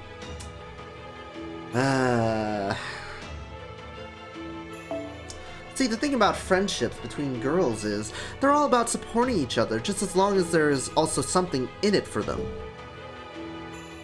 It doesn't matter how much she might have disliked me, I was at least there for her once in a while. I actually tried to help her with her problems, but you? All you did was sit back and watch. So where do you get off, suddenly acting like she was so precious to you? You didn't do anything, so you don't get to say anything. Isn't that common sense in human society? Maybe you wouldn't have forgotten that if you hadn't shut yourself away all this time. How dare you talk to me like that, you dirty little fox? Alright, that's enough, girls. Save it for after we've all been wiped out, okay? Come on, Akuta, honey. You worked so hard to keep your face as emotionless as possible. Don't let all that effort go to waste. I'm surprised to hear you being so straightforward, too, Koyanskaya. You usually play your cards much closer to the chest. I can see a lot of people would love to see, stuff... Well, would love to be near her chest, but... I guess it just goes to show how much Ophelia's death really hurt the two of you. Ooh, wonderful. I love seeing the men trying to act all cool and stoic, pretending like it doesn't bother them. Look at us, sharing our thoughts and feelings about the dearly departed. It's almost like a real funeral. Stop that. I don't have any words of condolence for her. I only came here to report on my LostBelt. I've done that, so I'll be leaving now. Pepe, Cristario, just to be clear, I want nothing at all to do with that fox woman. She's not good for anything but toppling nations. Don't you dare send her to my LostBelt, not even by accident. Okay. She gone. Okay, this is a little bit more interesting, I'm not gonna lie. Damn, she really did just up and leave. Whatever happened to teamwork, huh? Sure about this, Woodheim? Koyanskaya is not the only reason Akuta was pissed. She's furious at the loss of Russia and Scandinavia. If Koyanskaya hadn't given her an easier target, she'd probably have taken her rage out on me.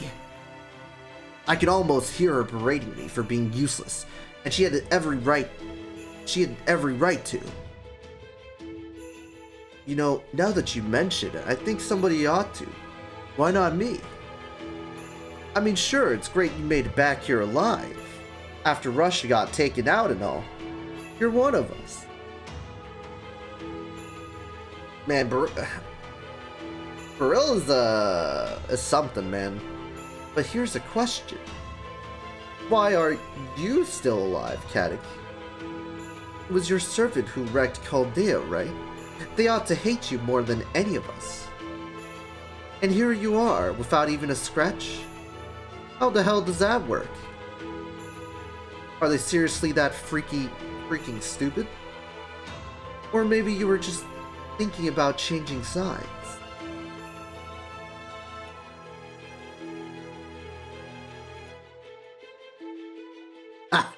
It's kind of a relief to see you're still a complete asshole, Beryl. If I'd really gone over to Chaldea, I'd still be stuck at the border trying to choke down that nasty prison slop they serve about now. Trust me, they don't have enough resources to keep anyone non-essential around. I'm just a pathetic loser who managed to escape death thanks to sheer dumb luck. At least for now. I see. A loser, huh? Beryl? I'm just busting your balls, Kadik. All I really care about is that you're still alive. Gotta say, though, it's a real shame you and Ophelia had such shitty luck.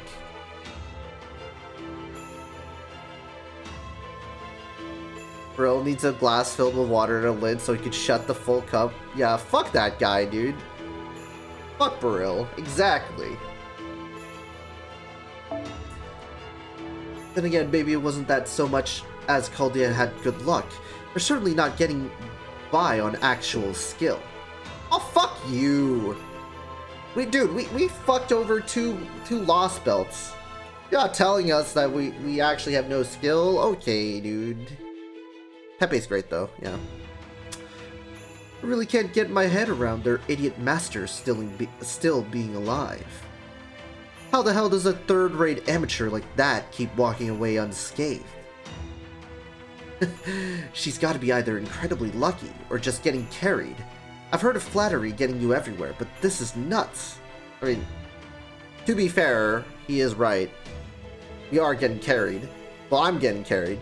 But still, you're an asshole. Anyway. Well, don't forget that her defenses are perfect. Mosh is her servant after all. Carried by support servants, yeah. It only makes sense that a shielder would ensure her master is protected. Well, well. So Mosh has been keeping her safe, huh? Now I'm even more jealous. Imagine getting to play hero while hiding behind a piece of ass like that. Ah, fucking Christ. I forgot he was a fucking creep.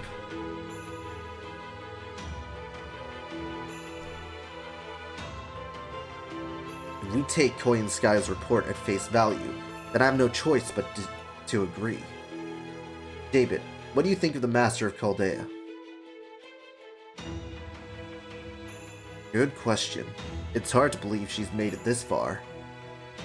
As a rule, people going off to war must bring a proven weapon. This isn't something they do to protect themselves or even to accomplish their mission. They simply do it because they are incapable of moving forward without the assurance that they are able to fight. And yet, the Master of Chaldea continues to fight, while fully aware she has no weapon to call her own. She either has no sense of danger whatsoever or nothing. There's no other possible explanation. She's a total joke of a mage. Hell, she doesn't even really deserve to be called a mage. The only thing she can do is rely on Chaldea's mystic codes to convert her life energy into magical energy for her servants. And since there's no way to do that over a distance, she has to be as close as possible to her servants to manage even that much. She has no way of defending herself, and she's too stupid to command her servants from a safe zone like we can. So she's only got one choice. And that's standing on the front lines like a goddamn moron. And trust me, she's trying like hell to keep from pissing herself the whole time. Man, are you just a sore loser that you lost, dude? You lost an actual grail fight, dude. Shut up.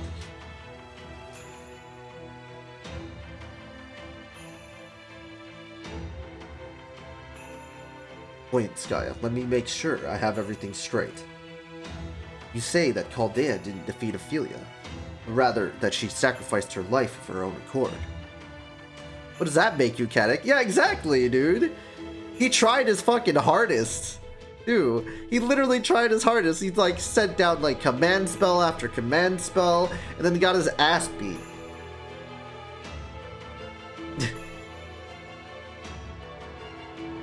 Like he had all the resources stacked against us. And he still lost. Giants, the one hiding in the Scandinavian LostBelt before he could trigger Ragnarok. She used her Sirius light and acted not as a cryptor, but as simply as Ophelia. Exactly, Lord Krishtaria. She abandoned her responsibilities as a cryptor. Damn, seriously? What a twist. Guess that means your ass got dumped, Wodheim. Man, she was so into you, too. See, this is why I can't stand chicks. Just can't trust him. Bro, he's a fucking... Damn, he's like the embodiment of a fucking incel, dude. Shit. I confess I am disappointed. An overestimation of her abilities. Scandinavia was a peaceful LostBelt after all, that she could not control even such a place. Oh, that reminds me, Krishtaria, I actually have a little question of my own. You knew about Surtur all along, right? And yet you still entrusted Scandinavia to Ophelia. In fact, weren't you the one who told her to keep Surtur around? If so, something doesn't quite add up. Surtur was the natural enemy of the Scandinavian LostBelt, you know.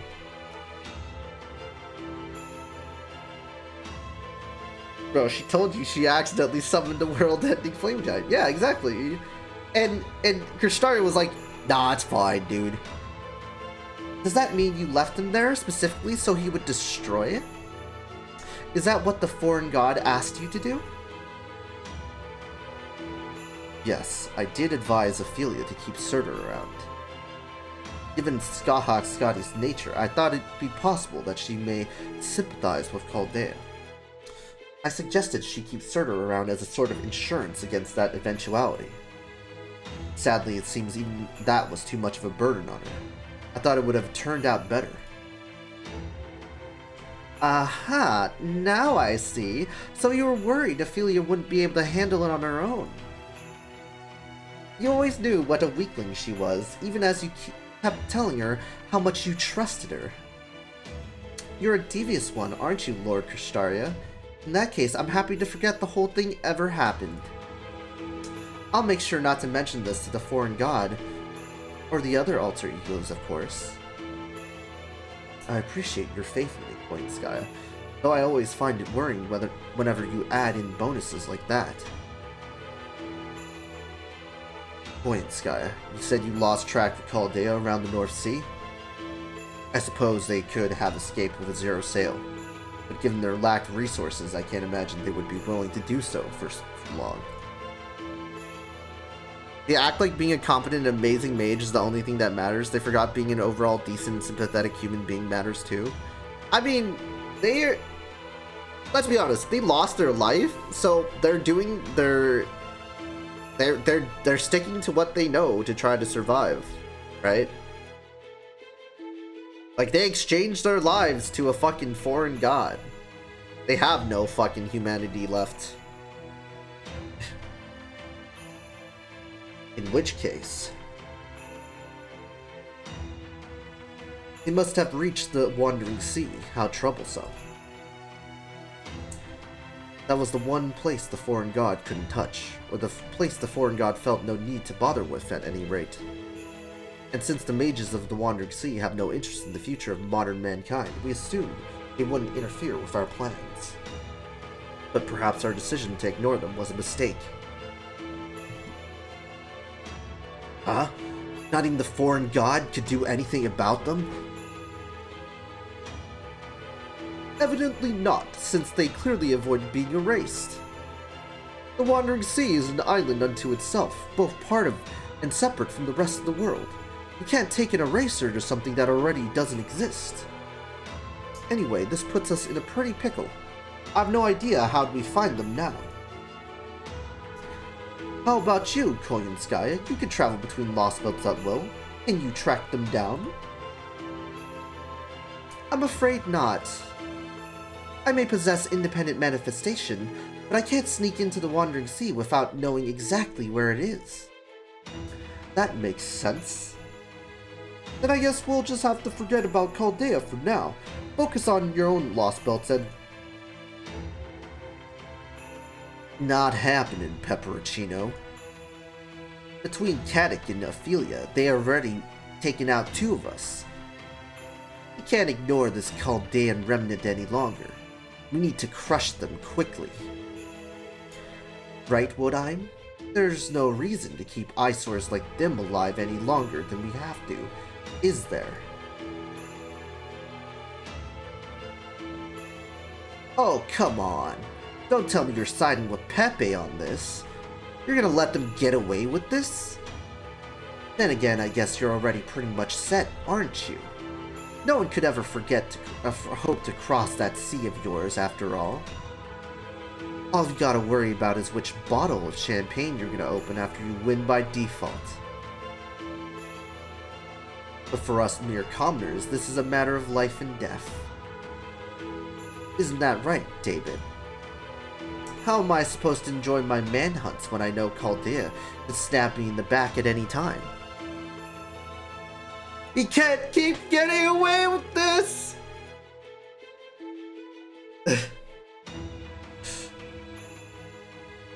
And for that fucking bastard Mr. What?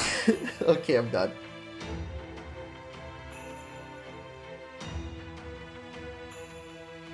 Come on, Koyanskaya. This is your jurisdiction here. I mean, there's 3 of you alter egos, so can't you figure out a way to take care of them as part of your job? Oh, great disciples of the foreign god. Let me think.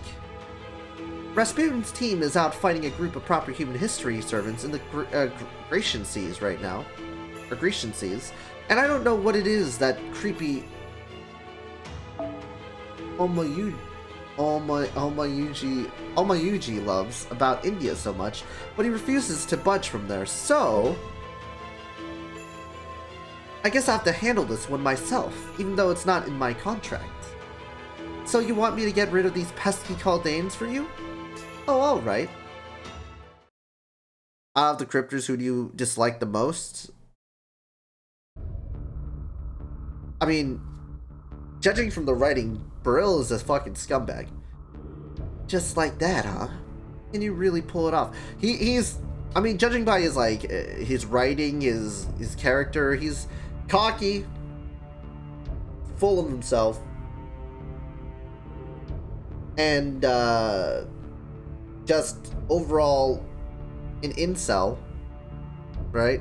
An incel, and is an asshole. He's one of those, like, asshole types that you just love to hate.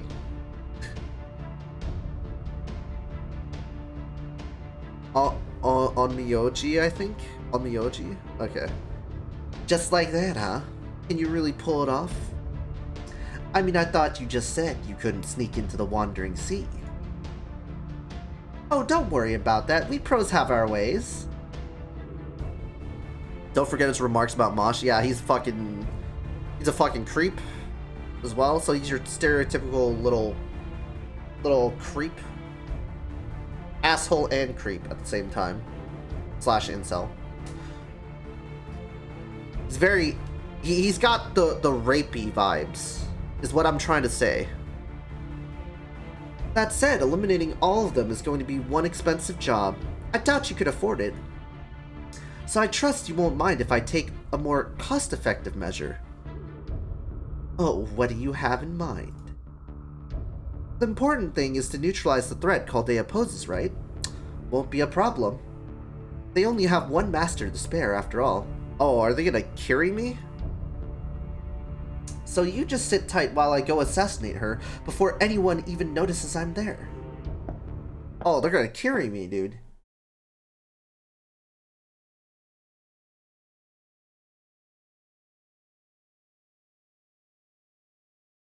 Is the council adjourned? Looks like Koyanskaya's warped away again. You really think she went to the Wandering Sea? Considering that neither the foreign god nor the disciples have been able to locate it, I have difficulty imagining even Koyanskaya will be able to infiltrate it anytime soon. Though, knowing her as I do, I expect she must have some sort of plan to reach her destination. Shit, she could actually warp to the Wandering Sea? And I was just screwing with her.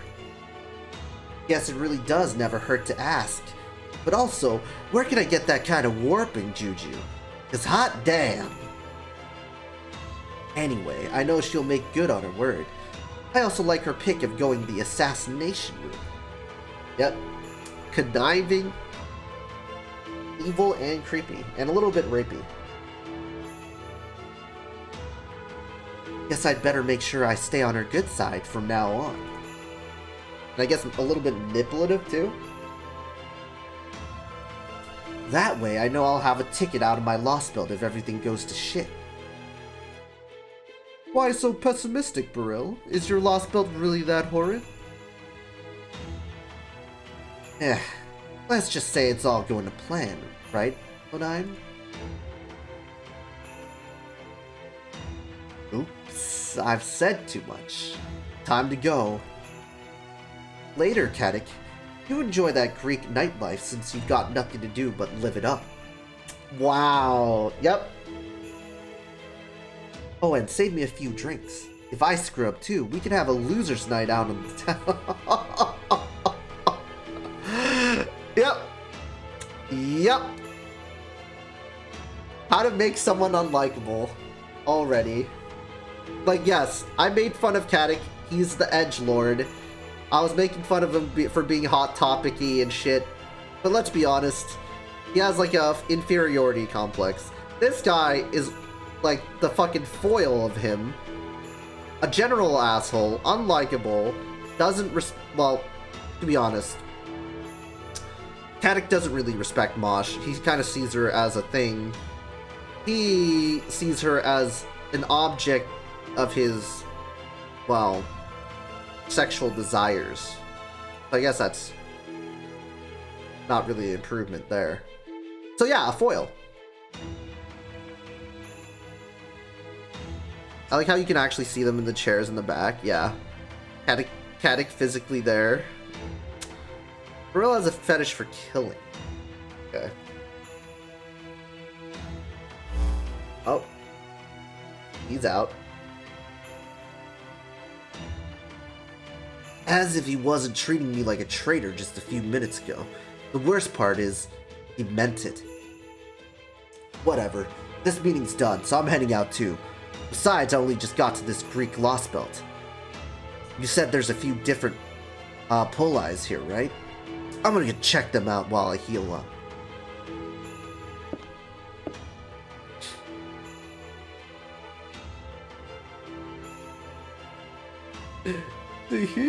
I'm glad to see Caddick doing so well. He's still as angsty as ever, of course, but he's so much more brazen now than he used to be. It's wonderful. Subarashi. That's how I would that's how I would like envision Pepperoncino's voice, right? Very little. He's got that high voice, Subarashi type of voice, you know. Anyway, I think I'll be going now too. Kristaria, David. This may not be my place to ask, but aren't you two at all sad about Ophelia's death?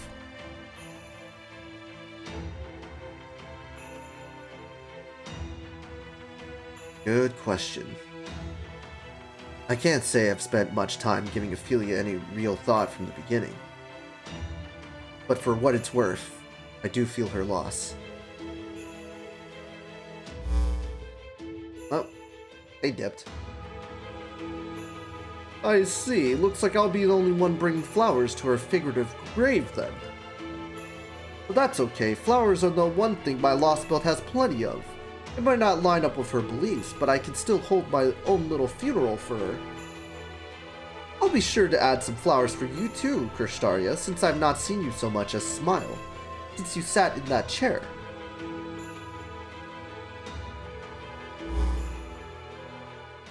He's just there by himself there? Shit.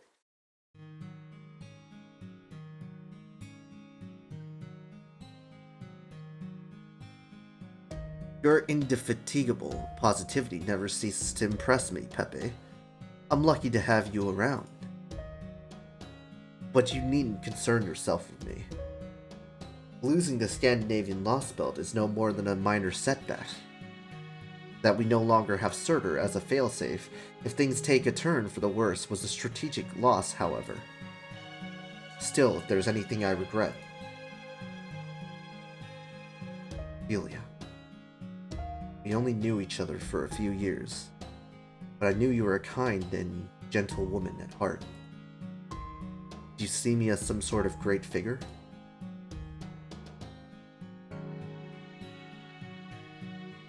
I will strive to live up to that. I will end proper human history in order to write a new one and build new truth in its wake. You may try to resist, members Chaldea, but in the end, it is we, Cryptors, who will prevail.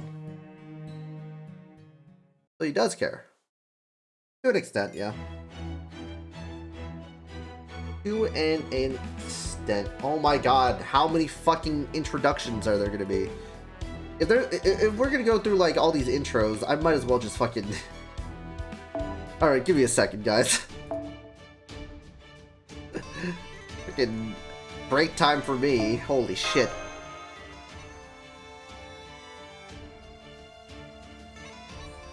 Take a breather. Yeah, this is like the sequel to the intro. Like, oh my god, dude. Like, it's fucking crazy, man. Like, that's a lot of... look, I did an 8-hour stream yesterday, and, I can't be... sometimes I just can't be bothered. Especially with, like, all that dialogue in the way. At least last stream was like, oh, there's some dialogue here and there, and then, you know, it's a little bit rough.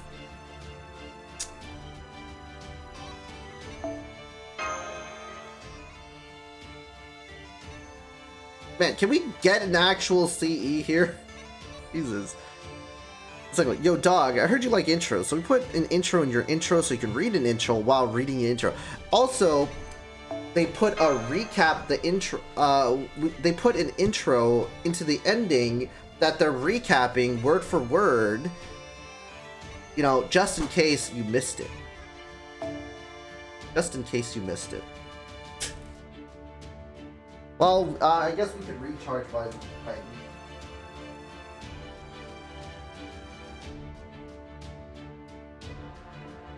have me eat.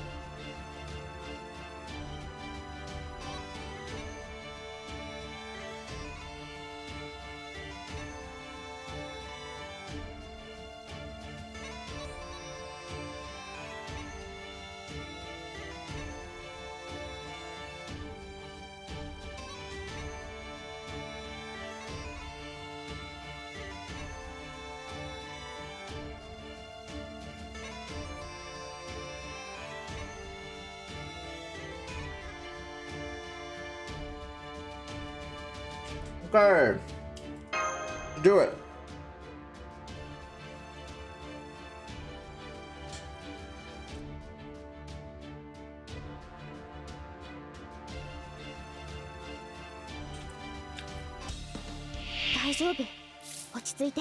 Yeah, when this originally came out, a few days to a week before the LostBelt came out, to give people time to read it.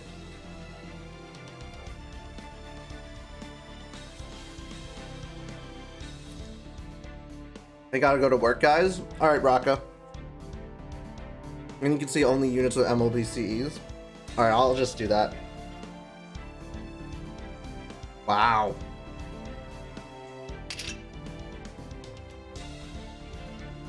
No 3-turn, huh? All buster cards.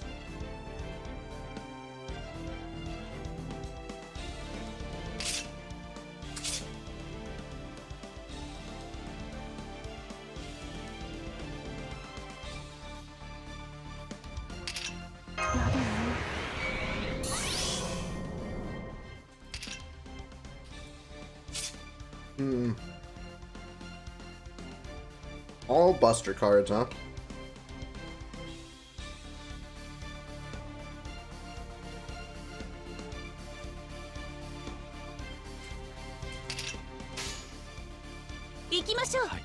I shouldn't have charisma.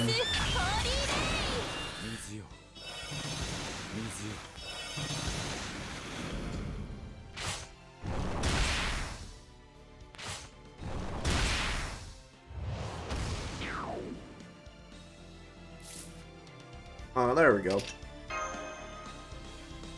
Alright. See you, Raka.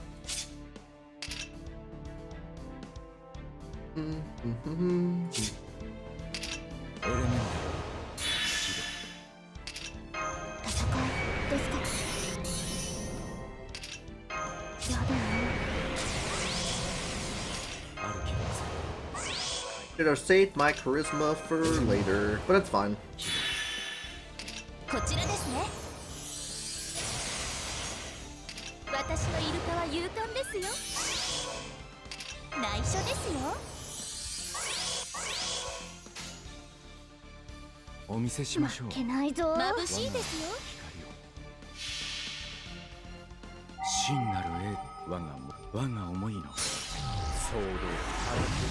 You just need AoE archers to see, John? I need AoE arts archers that can have their own battery. So, yeah, just Jean Archer.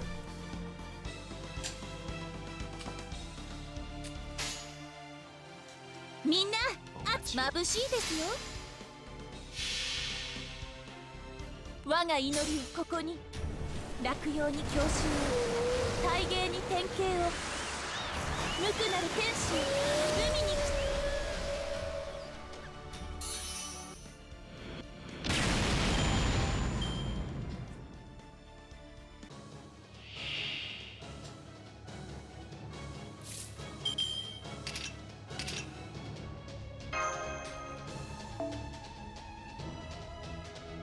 Lost our charisma. Rip.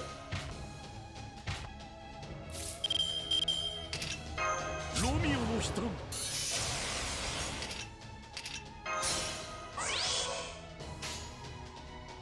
とっておきのクルーズを。ええ。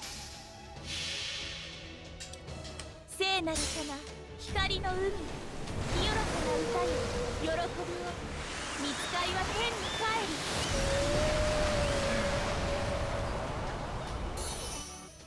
道半ばにしてた悲劇を送ろう。り。リース・ホーリー次は何？ Aw, became a 5 turn.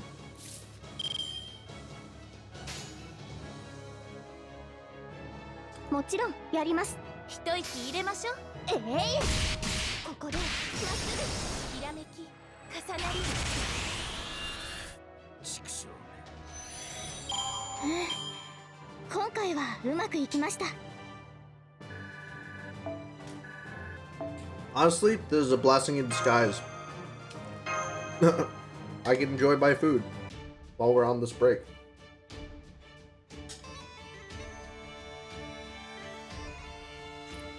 Oh, hey, look.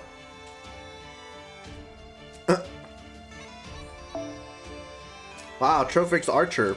Dude, his fucking Archer always avoids me, dude. さあ皆さん、この夏を思い切り楽しみましょう。 Oh, there we go. 白兵戦いきます。今のうちに準備。白兵戦いきます。エレメンタル、歩き出せ。エレメンタル、頑張ってね。私のイルカは勇敢ですよ。こちらですね。お見せしましょう。眩しいですよ。やります。我が光を。 We fine. 我が思いのソードを荒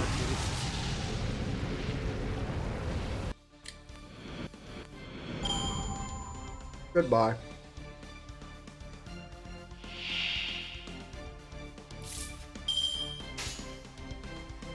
Hmm. みんな集まって。 Gotta go eat, BRB, or if I miss stream, have a good night. John chat? Alright. 行きますよ。聖女より大いなる Go 海 and の恵み eat. をお届 Enjoy け your です。 meal. ホップステップグレイトオーシャンでオセアンダレグレス。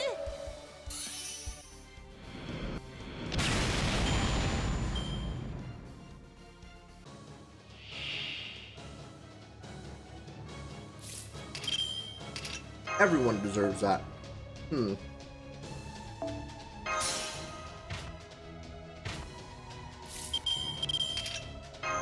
ロミオの人。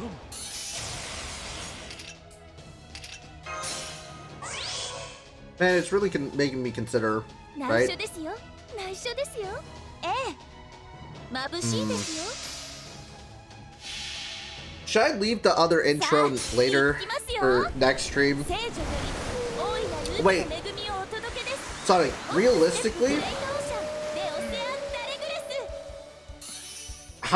how much more dialogue do I have to go through? 道半ばにして倒れる。 Because I'm not gonna lie, I'm kind of burnt on the dialogue. Just 今 a 回はうまくいき just ま a した。 tad bit.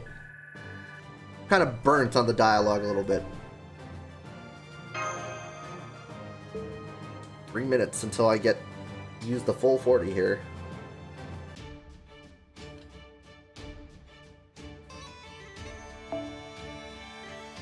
インフォメーションには気を配り、いいよ。Or not 3 minutes, 3, so 15 minutes? 15 minutes? Yo. Yo. Ah. Yo. Yo. Yo. 15, gotta wait 15 minutes for that AP. That introduction's probably gonna take like an hour, probably, right? Maybe 2, so if I would finish the intro then stop. Jesus Christ.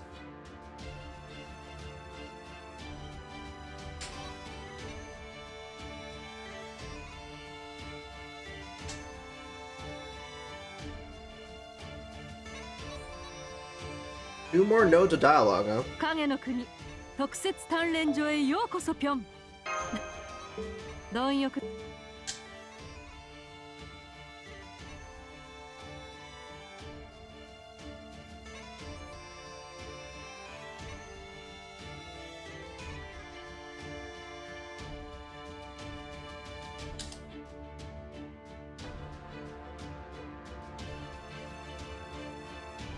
That way next week we can get a clean start to LostBelt.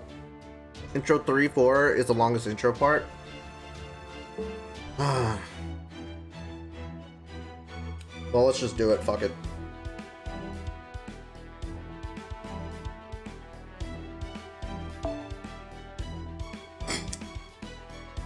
Fucking shit. And there's intro 3, 5, right?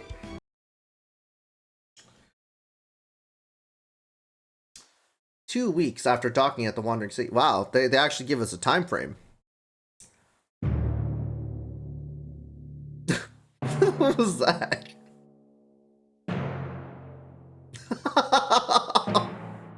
What is he doing? Alright, Captain, we get it. As you can see, I did my best to recreate Chaldea right here in the Wandering Sea. I call it the Wandering Sea Chaldea Base. Go on, everyone. I believe a round of applause is in order. This is amazing, Senpai. I can't believe Sean and Captain built all this in just 2 weeks. Hey, let's go! Indeed, this is quite the contribution to our cause.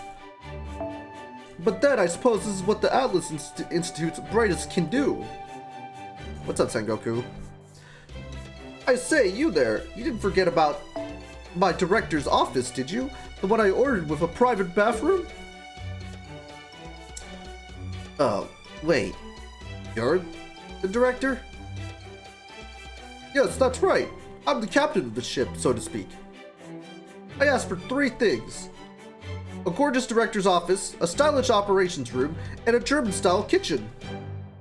This command room should suffice for operations, and I already verified that the kitchen is up to snuff, but I haven't seen my director's office anywhere.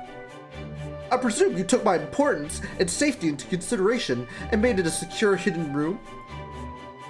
That sort of initiative goes a long way with me. You'll have a lot to look forward to when it comes to your starting salary now that you're in my employ. Bro, you have a lot of gall, dude. Crap, I used an empty warehouse for that. I see, so you used an empty warehouse for my office's entrance, eh? I commend you for arranging such an elaborate disguise. But I must say, passing through a warehouse whenever I enter or leave my room sounds like a bother. Tell me, Captain, how would you feel if that were your quarters? Alright, you've convinced me. Anything worth doing is worth doing right. Sean, I'm heading out on another job. I have to make sure everything is perfect. I guess our first servant summoning with Chaldea's Spirit Origin graph will have to wait then. Suska. No, it's Monka. Benihime, Mosh, Sir Gorodolph, staff members. And of course, the 2 servants, Da Vinci and Sir Holmes. Let me first congratulate you on a job well done with all you have accomplished these past 2 weeks. As you saw, when you first got here, the Wandering Sea is not exactly the most accommodating place. But that all changes today. From now on, you will each have your own private rooms. No more sharing one big communal space. We also have a cafeteria now, which should be serving proper food starting tomorrow. I've been living on supplements and artificial blood for a long time now, so building a cafeteria was a novel experience for me. Artificial blood? Wait a minute. She is a blood-sucking vampire. Artificial blood. Suska.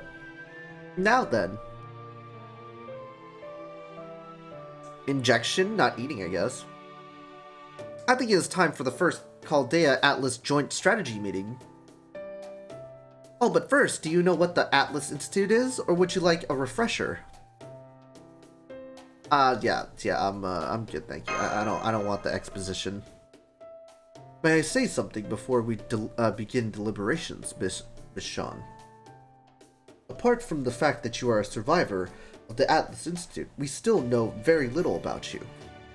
For example, what is your motive here? Why are you helping us? Why?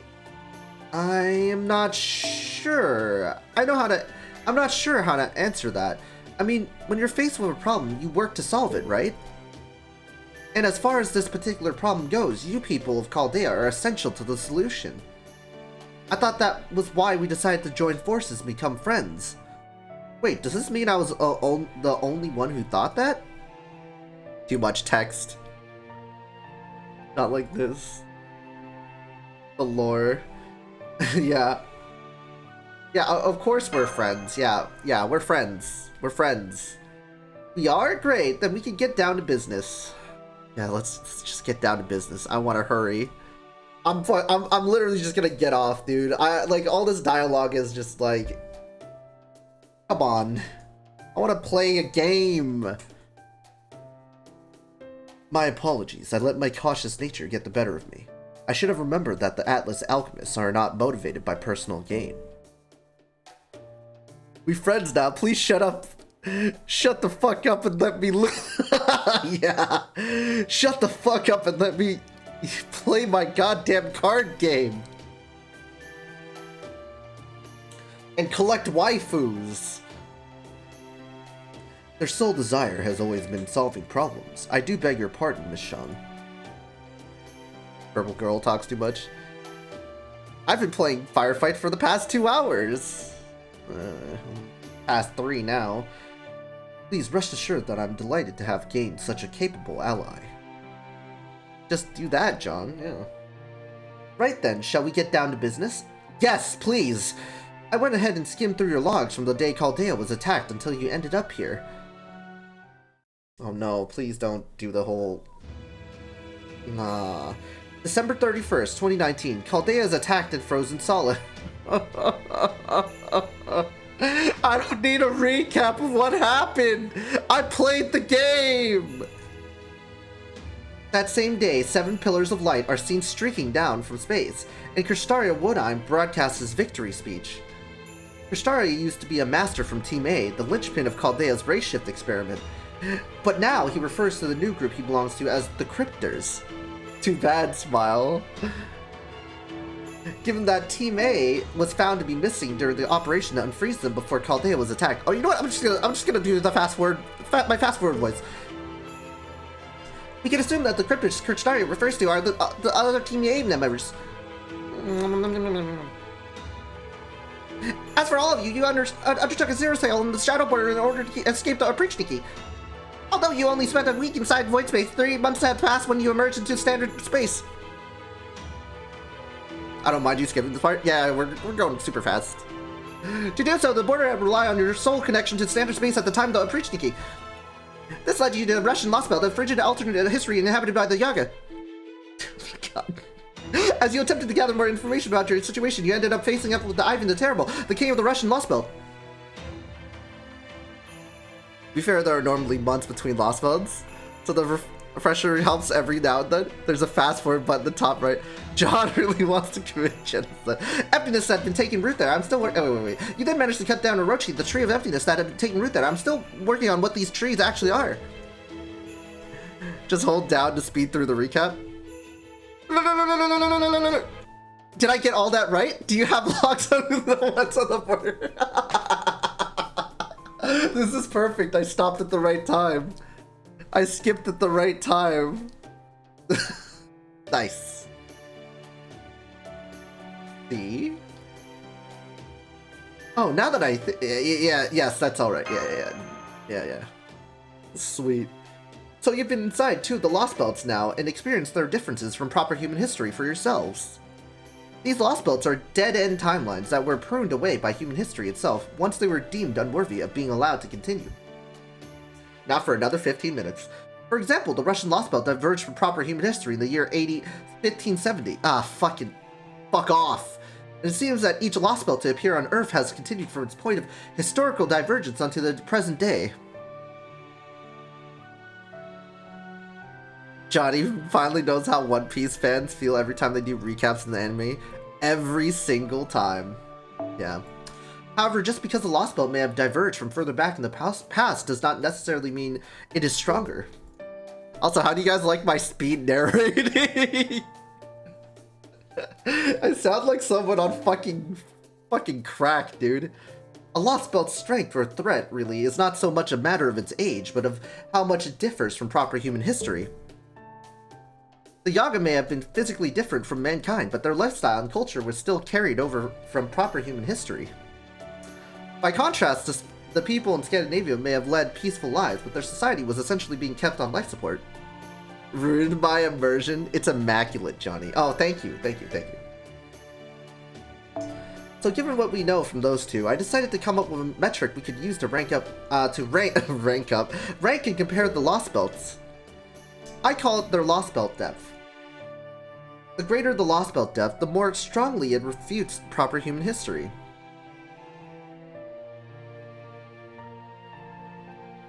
So what was the LostBelt depth for the two we've seen so far? I went ahead and assigned preliminary LostBelt depth rankings for all 7 of the LostBelts. Aw, shit.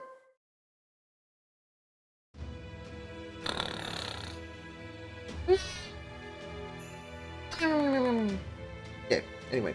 Oh yeah, this makes it nice and clear. You Atlas Institute people really do work fast. As you can see, there are 3 LostBelts in Europe, 2 in Asia, 1 in South America, and 1 in the middle of the Atlantic. The last LostBelt is the only place on Earth that still has an ocean from before the world was reset. Yep, Vedka. Wait, cut. Scratch that. I forgot about the Wandering Sea. We still have oceans too, obviously. Never mind that. Did you say the Atlantic? Oh, wait, my bad. Never mind that. Did you say the Atlantic? There can't be possibly a LostBelt in the middle of the Atlantic. There's never been any inhabitants in the middle of the ocean in all of recorded history. Well, there are now. In fact, that Atlantic LostBelt is our ultimate objective. That is the one spreading its tree of emptiness branches all throughout Earth's atmosphere. And I have good cause to believe it is where we will find the Cryptor's leader, Kirstaria Woodheim. An Atlantic LostBelt, huh? In that case, there's only one place I can imagine it could be. Do you think it's really possible, Holmes? This sort of thing is your forte, isn't it? Why not just skip to the end part and go to Atlantis? I can't speak with complete certainty, but if what you are thinking is correct, we will certainly have our work cut out for us. For one thing, we have no means of getting there, as the border is simply incapable of making such a long sea voyage. But there is another, more immediate difficulty. If there truly is a civilization in the Atlantic, it will be much, much older than any of the 4 great civilizations. Bad Civ will have existed since prehistoric days, a robust, stable world that will have had over 12,000 years to develop. Come now, man, don't whip out on me now. If this LostBelt's the greatest immediate threat to us, not to mention Woodheim's home base, it is our duty to take the fight to him. The other LostBelts can wait. We should be on our way to the Atlantic even as we speak. I recommend that course of action as well. Unlike Russia and Scandinavia, the storm walls bordering the LostBelts in China and India are not expanding, so there should be no danger in leaving them be for a while. As for the LostBelts in Britain and South America, Trismegistus calculates an extremely high probability that they will both self-destruct if left to their own devices. I have not been able to get a proper reading on the British LostBelt's depth. That is just another sign that it is a poor fit for this world. I have been unable to confirm what is going on in there, but compared to proper human history and the foundation of humanity, it is pretty clear that humanity in there is on the verge of collapse. So it is reasonable to assume that mankind in the British LostBelt will go extinct within the span of months rather than years. Though I do wonder why the British LostBelt is the only one surrounded by a wall of light, rather than storms. We saw that on the border too, and came to the conclusion that it'd be best for us to stay away from the British Isles. Last is the South American LostBelt. While it appears to have a very high value to its LostBelt depth, I cannot seem to get any clear information. So I can only conclude that its civilization is about dead and gone. And that, in turn, means that even among all these bizarre histories, it is exceptional. And thus not one we need to concern ourselves with as far as fighting with the others for dominance. So in short, your next destination is the Atlantic. Oh, thank God. To that end, we will be making some extensive modifications on the border, and by we, I mean Da Vinci with me assisting. However, since it will take us at least a month to finish, I would like to invite the rest of you to enjoy a bit of rest and relaxation here in the meantime. That goes double for you, Mr. Gordolf and Benihime. Once we get our operation going, you two will be on the front line, so you should take advantage of the rest while you can. You'll need to get all the rest you can before the final battle in the Atlantic. Don't have to tell me twice, fucking shit! As the commander of this outfit, I hardly expect to be out on the front line, but you are right about me having been under considerable stress. Indeed, now would seem to be an excellent time to recuperate. I must say I've heard that every mage in the Atlas Institute was a cranky old misanthrope, but you've turned out to be a most considerate young lady. It would be the height of rudeness to turn down such a kind offer. Now then, I think I'll begin with a nice hot shower in my wonderful new office. Things are finally looking up for old Gordolf. We'll have the world saved in no time. Why don't you go rest up too, Senpai? I know I can't wait to see what our new rooms are like. Yes, let's go check them out. Yes.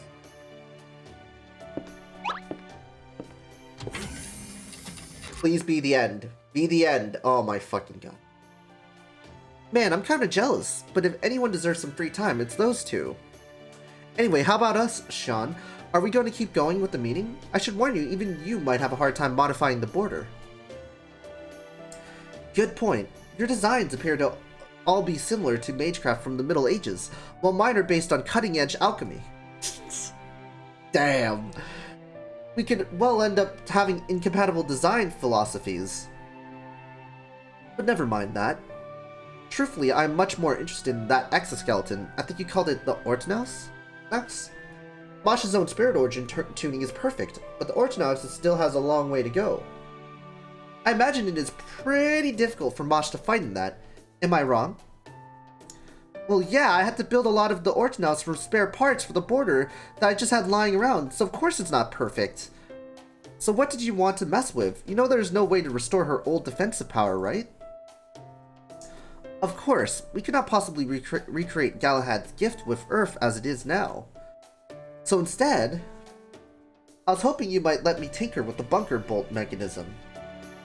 I mean, it does not have to be right this second, but I have something in particular I would like to add to it before we get to the Atlantic.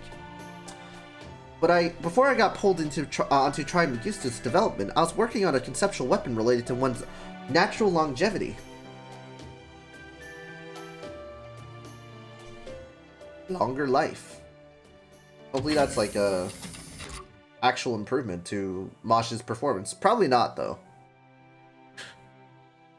The tinkering does not start. It's just like being back at Chaldea. Yeah, it's all Control C, Control V, guys. I know, some of the details are a little different, but it's still an amazing recreation of Chaldea's rooms. Nah, it's a definite Control C, Control V. Sean and Captain really outdid themselves. Why don't you go check out your own room, Mosh? Yeah. Oh yes, good idea. I was so happy I forgot all about that. Okay, I'll go take a look at the room they gave me right now. We're all done with work for the day, so there's no reason not to relax and enjoy yourself now. Oh, yes, please. Good night, Senpai. I'll see you tomorrow morning for breakfast in the new cafeteria. Please be it. Please be it. No glass shower, bad replica. Please be it. Please be it. Please be it. No! I didn't realize how late it was.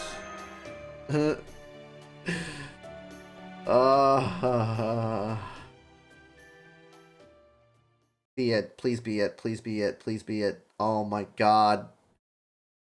There's a few differences here and there. No king-size bed either. Shake my head. Looks like it's 1 in the morning.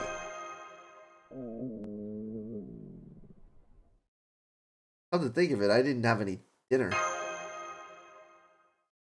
Man, it's almost like I mentioned that it was the longest intro section.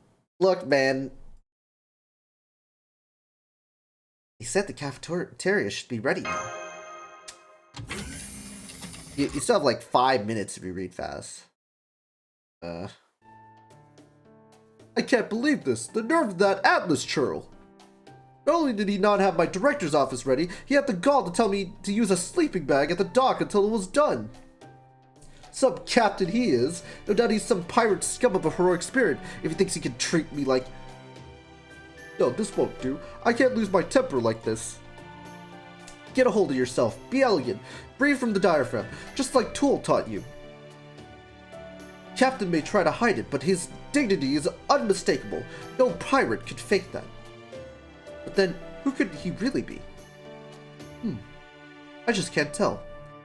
If only I could ask him myself. But I can't do that. A commander must maintain a certain dignity. Ugh. Why can't he just accept that we're allies now and tell us his true name already?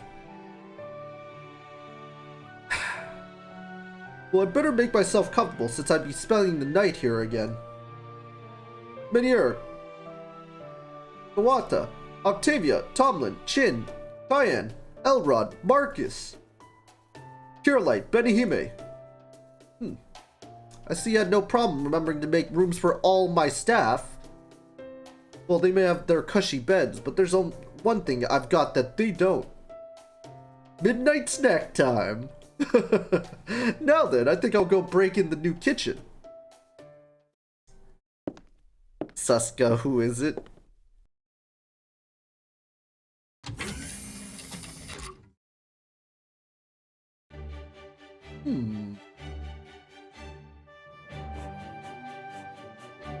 Do you often raid the kitchens like this, Director? I'm not raiding anything. I'm merely having my midnight tea time. You're sharper than you look, aren't you? I never imagined anyone besides me would try to get a jump on the kitchen. He's Jack from the Titanic movie. Still, I do commend your taste. I presume you were lured here by the sweet scent of butter. Oh, very well then. I've already had my fill. Here, you can have the other half. There's some leftover tea as well if you want it. It smells so good, how can I refuse? Oh.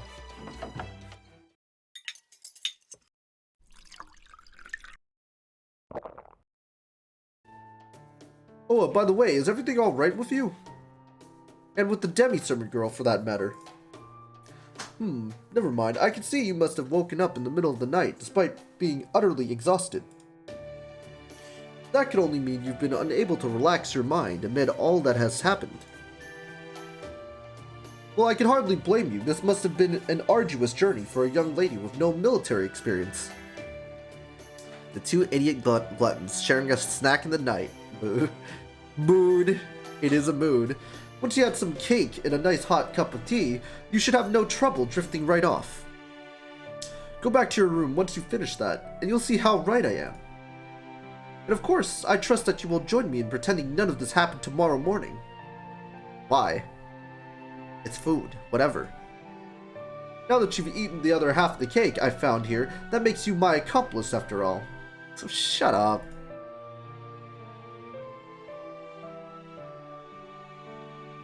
Huh? What do you mean by that? Exactly what I said, of course. I found this cake here with a note that said, for Benihime. Don't bother making excuses. Your friends baked it as part of a master welcome party they'll be throwing tomorrow morning, didn't they? Bro, you're the motherfucker that ate my fucking cake? Literally has the post-it note for Benihime and you just fucking eat it? Huh, this is your fault now. Alright, dude. Some nerve you lot have throwing a party and not inviting me. I admit I was pretty steamed when I saw this cake with your name on it, but I calmed down quickly and decided to do the kind thing and taste it for you. Okay, dude. I'll have your cake and eat it! Yeah. Before I knew it, I'd eaten half of the thing. In fact, I was just appreciating how delightfully sweet its cream was when you found me. I hope someone jacked off and made it the cream. Fucking asshole. Now then, are you all finished? Good, good. This makes us partners in crime. Huh? You ate too. That was your cake, though. Look, man. Can't we wish like bad things to happen on someone who ate the cake that's meant for me? Okay? Shit. God. Hope he sleeps at the warm side of the pillow. Never the cold side. Anyway. Director, you look kind of pale. Huh? Hold on, you mean you didn't know about this cake? Then, who made it? More importantly, is it just me or are we both looking off color? I knew it! Someone did it! Someone coomed on the cake! They're both pale! I also can't help but notice that I'm feeling rather cold and dizzy all of a sudden.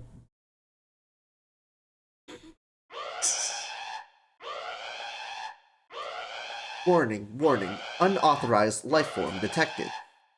Civilian personnel, please remain in your rooms. Security team, please suit up and come to the command room. Not the coom cake. An unauthorized lifeform? Then we got an intruder here? What the...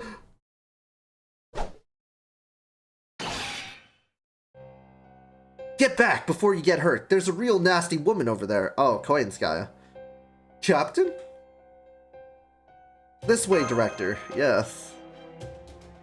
Well, this is an unpleasant surprise. I never thought a grown man would stoop to stealing food meant for a child. In fact, you shocked me so much that I lost control of my presence concealment.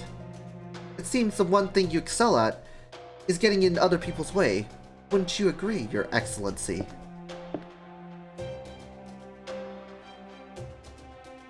Tomamovich Koenskaya? Impossible! How did you get into the Wandering Sea? Hold up, run that name by me again? At least it gets interesting now? Yeah, finally. Trade secret. This was a special trick. I'm afraid I can only do once. And now, gone and ruined it, Your Excellency. There is only enough poison in that cake for one person. Half portion means half the effect. I can't believe my plan to poison her without leaving behind any evidence has backfired so spectacularly. Poison? Poison, don't be absurd. I gave it a thorough taste test to ensure it was safe. Between the buttery scent, the buttery taste, and the creamy light texture, it was a perfectly gourmet cake. If it had truly been poisoned, I would have spit it out on the first bite. I accounted for that, of course. I made sure to use just enough that not even a mage would notice. I even went to the trouble of mixing it into a delectable cake instead of plain old water, just to be doubly certain. Jesus Christ. She went through all of that, dude. She went through all of that trouble. She's like, what the fuck?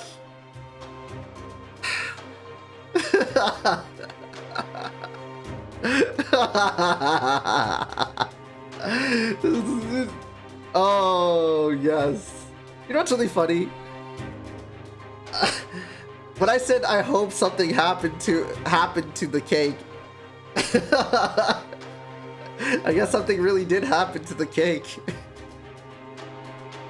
Well, what's done is done.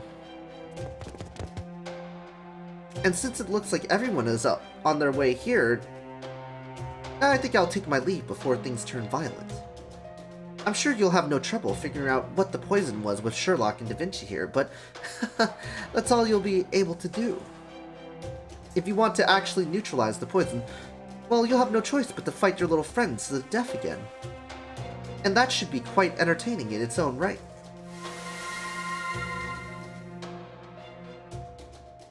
Damn it, she's warping away! What are you waiting for, you fool? Hurry up and catch her before she... Ugh.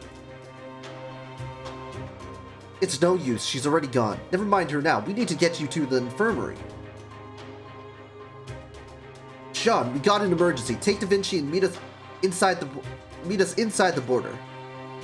I'll do my best to cleanse the poison from them in the meantime. Coombe poisoned, Gorondal's dead. Well, at least this got interesting. I'm back. I just got out of the infirmary. Wow, really? That was not as complicated, I guess. Kuma's over expiration date, yeah. Senpai, are you okay? What did the test say? Calm yourself, Miss Kirlight. I'll get to that. It's been half a day since Koinskaya infiltrated our new base. We've done everything we can to treat Benihime and Mr. Gorodolph. Bluntly, Mr. Gorodolph has at most 10 days left to live. Oh shit. As for Benihime, this is rather difficult for me to say, but...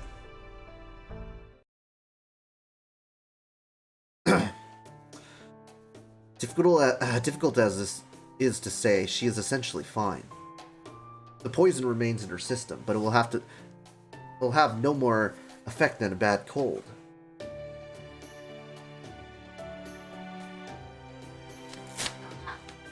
What?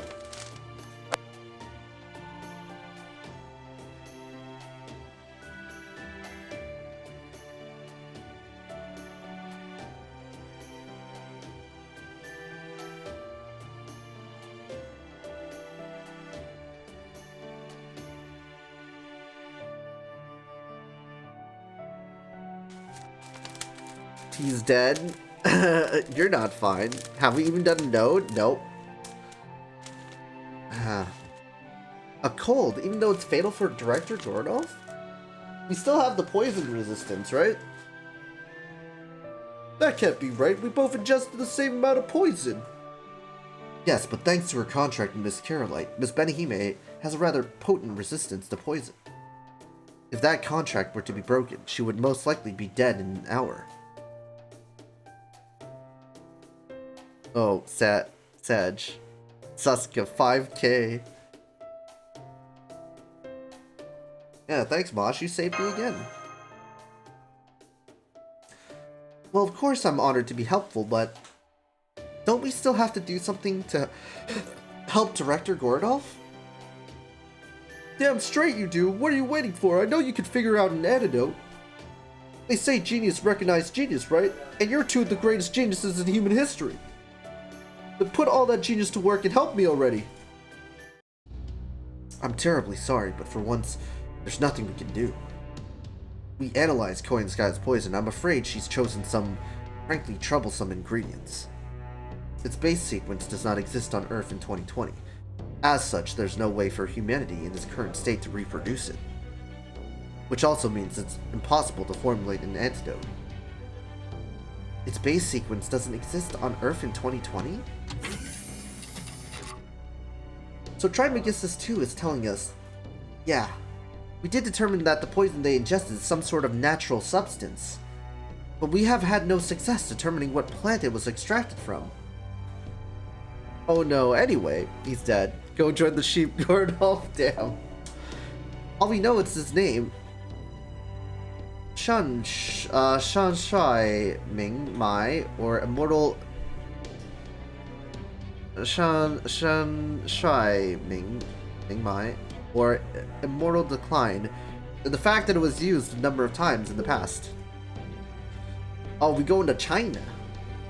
I can tell you that its name is likely of Taoist origin, considering all its references to immortality, and that the plant it comes from is medicinal, but unfortunately that is all. If it doesn't exist on Earth in 2020, then... So are we not going to China? This can't be happening. Then my chances for receiving an antidote are 0. Not to worry, that's what you've got me for. We may not be able to reproduce the poison just yet, but since we know it is of Taoist origin, it mostly comes from China, so our next step is clear. Just because it's gone in the modern era doesn't mean we're out of options. After all, we've got a whole different China we know nothing about, just waiting to be explored. A China that followed a completely different path than the one in proper human history. So I am absolutely completely certain that we will find an antidote to that poison in the Chinese LostBelt. Even if we don't, we can learn what it's made from by studying the local ley lines. As luck would have it, I've just managed to summon the perfect guide for us. Come on in. Social credits are deducted. He's Giga Chad on looks alone. Mr. Lon Ling. This is a momentous occasion. The very first helper resummoned with Chaldea's Spirit Origin Graph. Wait, what? Faster than the wind, cuter than fire, this Lotus Spirit's charms even melted the heart of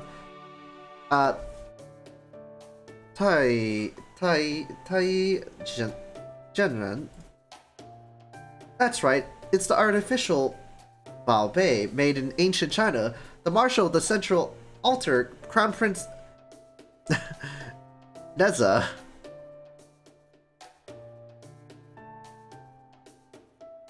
Maybe it's like... Is it... Neja? Neja? Is it Neja? I don't even know. Da Vinci, that intro is wasted on me. It's embarrassing. But I am honored to be the first resummoned. Ni hao. Happy day. Benihime Mosh, I have heard what happened. You did so well surviving that. The hot one? It is the hot one. I will help you out. From now on, I will work 3 times harder to make up for lost time.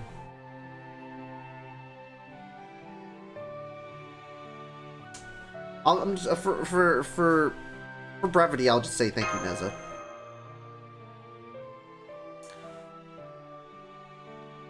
Lots of Chinese name butchering the next streams. Oh, it's Buka Charlotte artist. I mean, my Mandarin's not that great, but I can pronounce it better than most people, though. Most Americans that don't know Mandarin. That's for sure. That's wonderful, Da Vinci, you beautiful goddess. I knew glasses suited you. Did you go to the Chinese LostBelt to save me? Fantastic. But butchering names is fun, true. That Lansing LostBelt can wait. Besides, we need to deal with all the cryptors sooner or later. That's a good advantage, yeah. Prepare to go immediately, everyone. We're invading the Chinese LostBelt to take back proper human history. Invading, huh? We're invading China. That's bad. That's bad, Civ. How much you want to bet this is like this is already censored? LostBelt 3 is censored, guys. Woohoo! LostBelt 3 is censored in China. It's like completely axed, dude. Like they completely axed the LostBelt 3.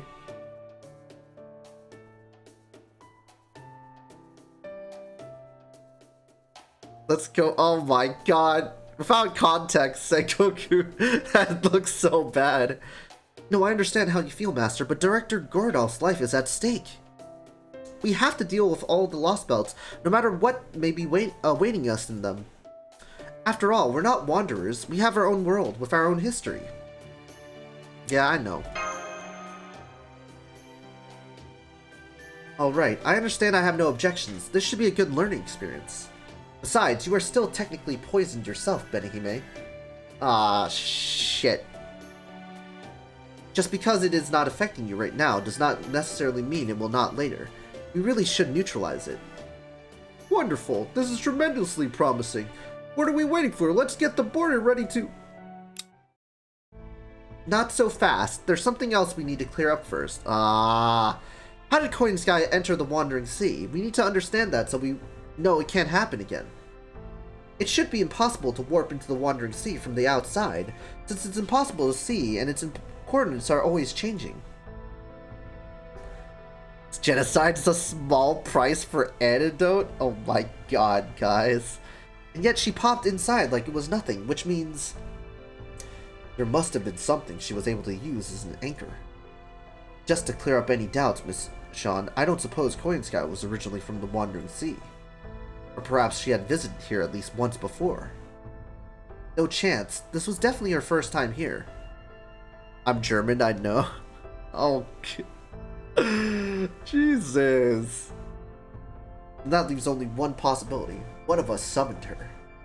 Or rather, more precisely, one of us possesses something with some connection to her. Alright, calm down, guys. Jesus Christ. Something happened, something connected to her. What do you think it could be? For this, I doubt it's anything related to magecraft. Could be as simple as a pair of gloves or a hairbrush. Whatever it is, I'm guessing it's something small that contains a fragment of Coin Sky herself. Director Gorodov, is something wrong? I like the fucking... I'm so sorry, Your Excellency. I appreciate your kindness, really. But I've been hurt too many times in the past. I just can't bring myself to trust anyone else again. Even though I really want to. Oh my god. She's gold. She's just gold digging. Yes, of course. I understand completely, darling. Rest assured, I'm a patient man. I can wait as long as I must to melt the ice around your heart. In the meantime, you may use my connections as you see fit. I'm not known as Music the Phoenix for nothing, after all. My passion is as hot and sultry as my namesake. I swear to you that one day my undying love will find the perfect mink coat to warm your frozen heart.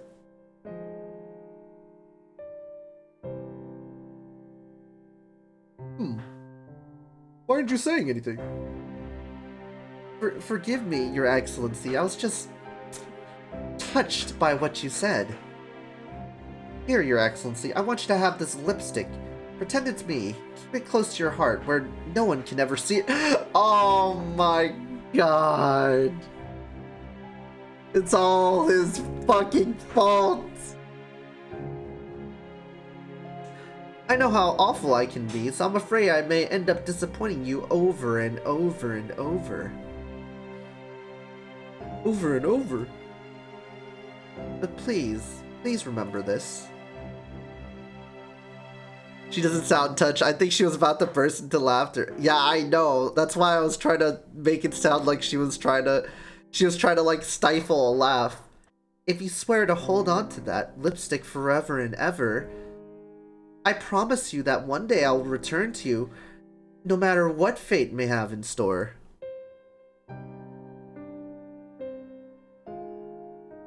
She can't stand straight with her. Yes, of course I'll remember. I have faith in you, Coin Sky. I always will. Fucking simp. Fucking simp.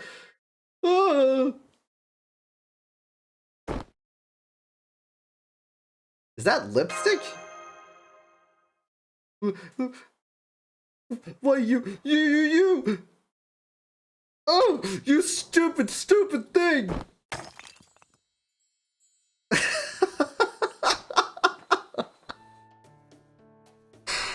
It turns out it was actually Cordy's fault.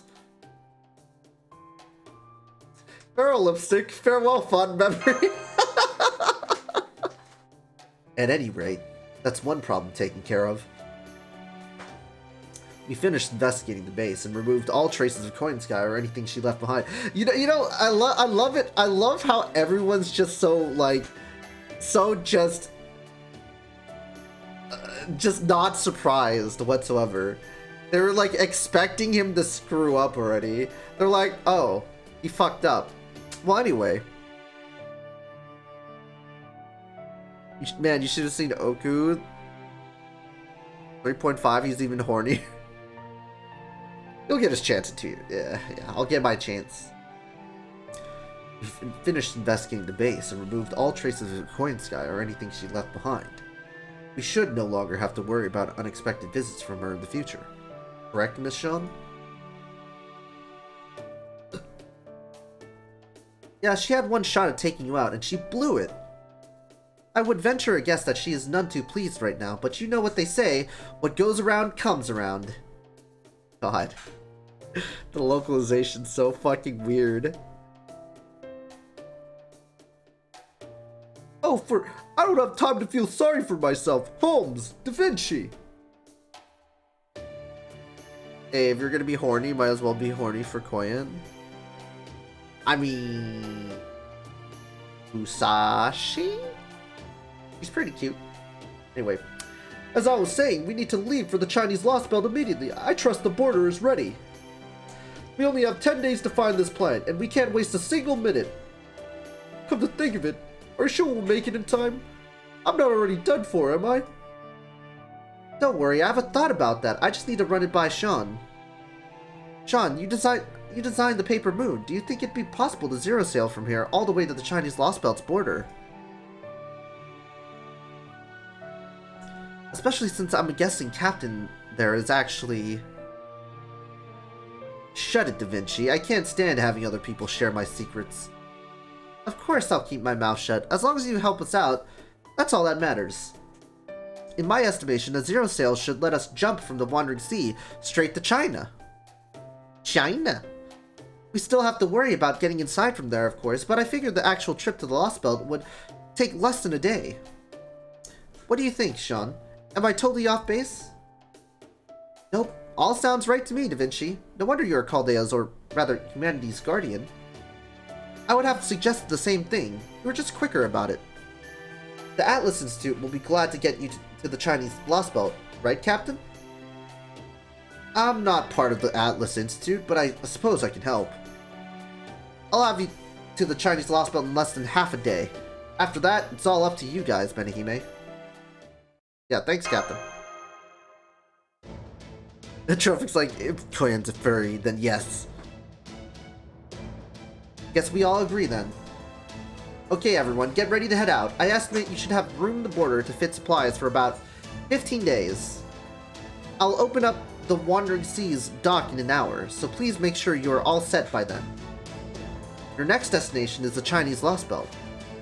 Your objective is to obtain some Shanshui Ming Mai, investigate the LostBelt, and completely cure your 2 poisoned personnel. Oh, and for the bonus round, you can defeat the LostBelt's king, cut down the Tree of Emptiness, and take out the Cryptor. I know you're working against the clock as well as any hostiles you encounter, but try to stay calm. At this point, any differences the Atlas Institute or the Wandering Sea may have had no longer matter.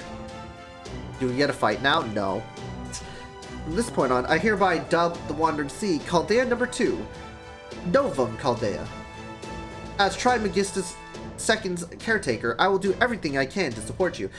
I will just do honestly, I'll just do my last node run, and that'll be it, probably. Alright then. It is time to get this order to explore and decipher LostBelt No. 3 underway. Good luck with everything, and I'll see you all when you get back. Are we done? Oh my god, we're done. We got what? All that for one Saints Quartz. Oh my god, another. Got the prologue.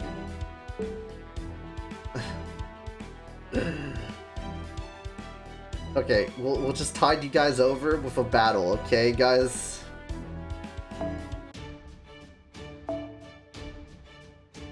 More story. We're free. Alright, just tied you guys over with this. Crazy. We'll tide you guys over. Just beat the Lost Belt. We're ahead. Yes.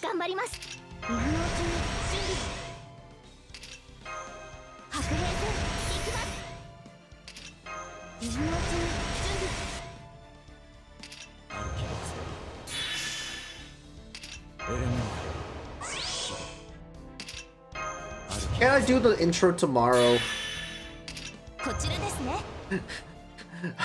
I just want to do the intro tomorrow, guys. By comp? Yeah.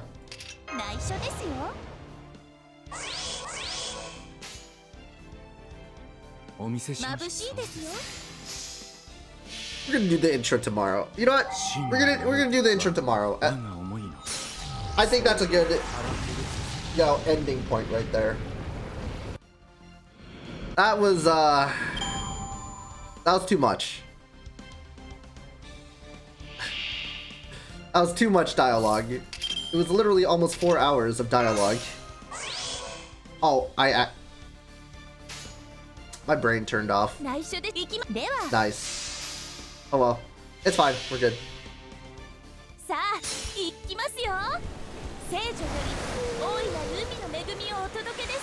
I just want to hop off this game. Weekend stream? We are not doing a weekend stream. I'm taking my fucking 2 days break, guys.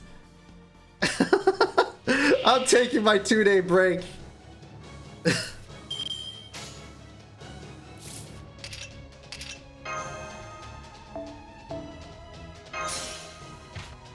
D colon. You know what they say? Fuck that shit, I'm out. Oh shit. Bust her up, baby. You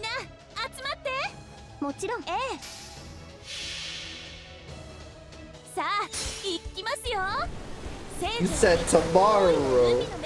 Oh, tomorrow? Let's go! We don't have to stream tomorrow, it's Friday! Yay! I don't have to stream tomorrow. It's Friday today.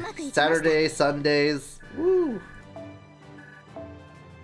No weekend stream for me. Let's go. John Archer's third append. Yep. Yay! I might actually get to box. If I use my AP for the next 2 days, I might actually get to box 69. Cool. What if I actually get to box 68? That'd be something, huh?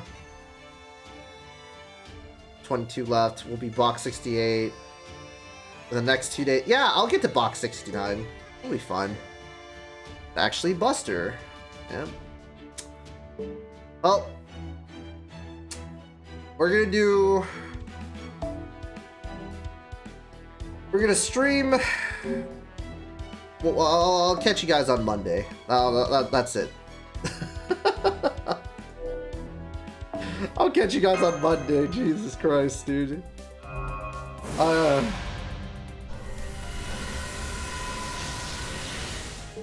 Hey, that's pretty good. No! Zardovis, no! I'm grateful. Why'd you have to raid me? I'm just gonna get off. Darth Hentai, welcome to the stream. I was gonna just end stream. Go back in. No! I was gonna just stop streaming. 2 more hours? You were? Yeah, I was. The timing was insane. Thank you for following the channel. Darf Hentai, Blue Expo, Yadagori, thank you for also following. Oh my god.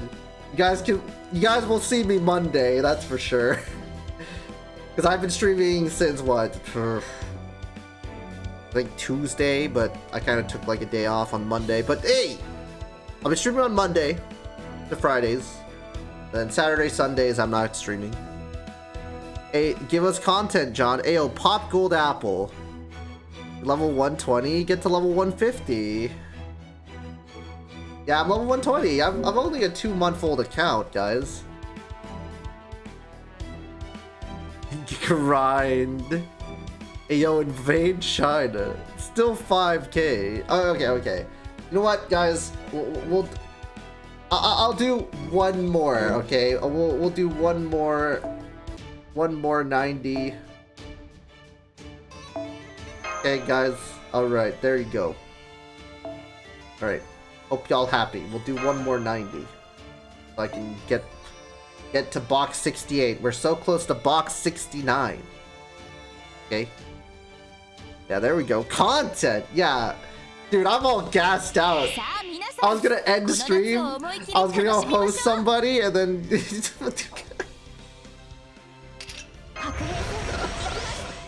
God damn it.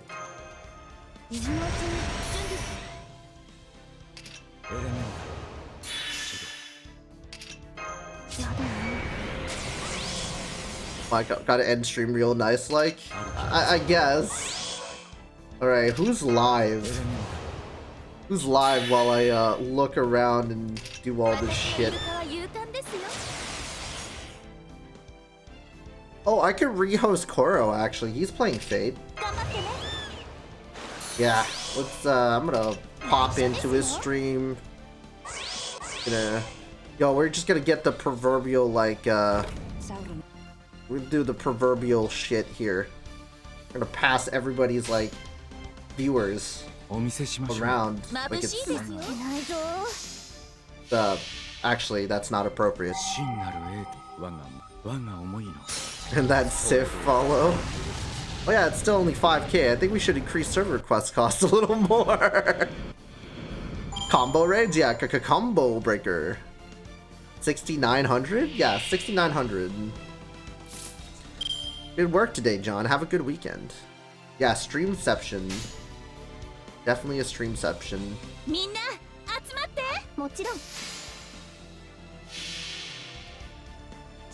Yeah, hello. Well, hey, Sengoku, you came at the wrong time, baby. I'm just gonna go raid Koro after this. You know, because I felt bad. But yeah, if you guys haven't followed Zartimus, go follow him. He also streams FGO. Gotta support the homies. You know? Okay, we just gotta swap him out. F2P. Nah, I'm not F2P. But spend on GSSR. Not true F2P. All a lie. It's all a lie, guys. It's all a lie.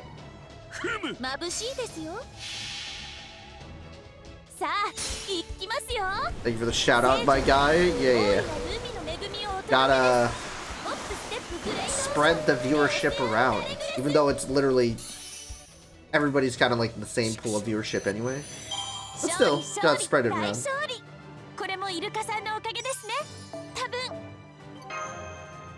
Okay. Let's see.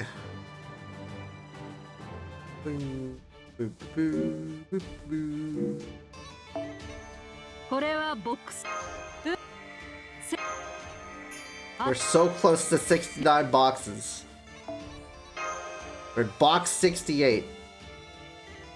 Alright, we're gonna keep this for now. We'll roll later. We're almost box 69. My goal for this this lotto was to get 69 boxes, and we're gonna hit it. F2P is a lie. Embrace infinite wallet works. Yeah, I wish I had that money. I'm usually in 2 chats at once. Do it.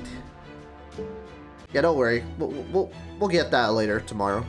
Anyway, appreciate the raids, the follows. You'll catch me later on Monday. I'm gonna actually start LostBelt 3 because we were doing all the intros for LostBelt 3, or the sub intros to the intro to the intro. We're not even done with the act, like the final act of the intro, because there's so much fucking dialogue in this piece of shit, dude.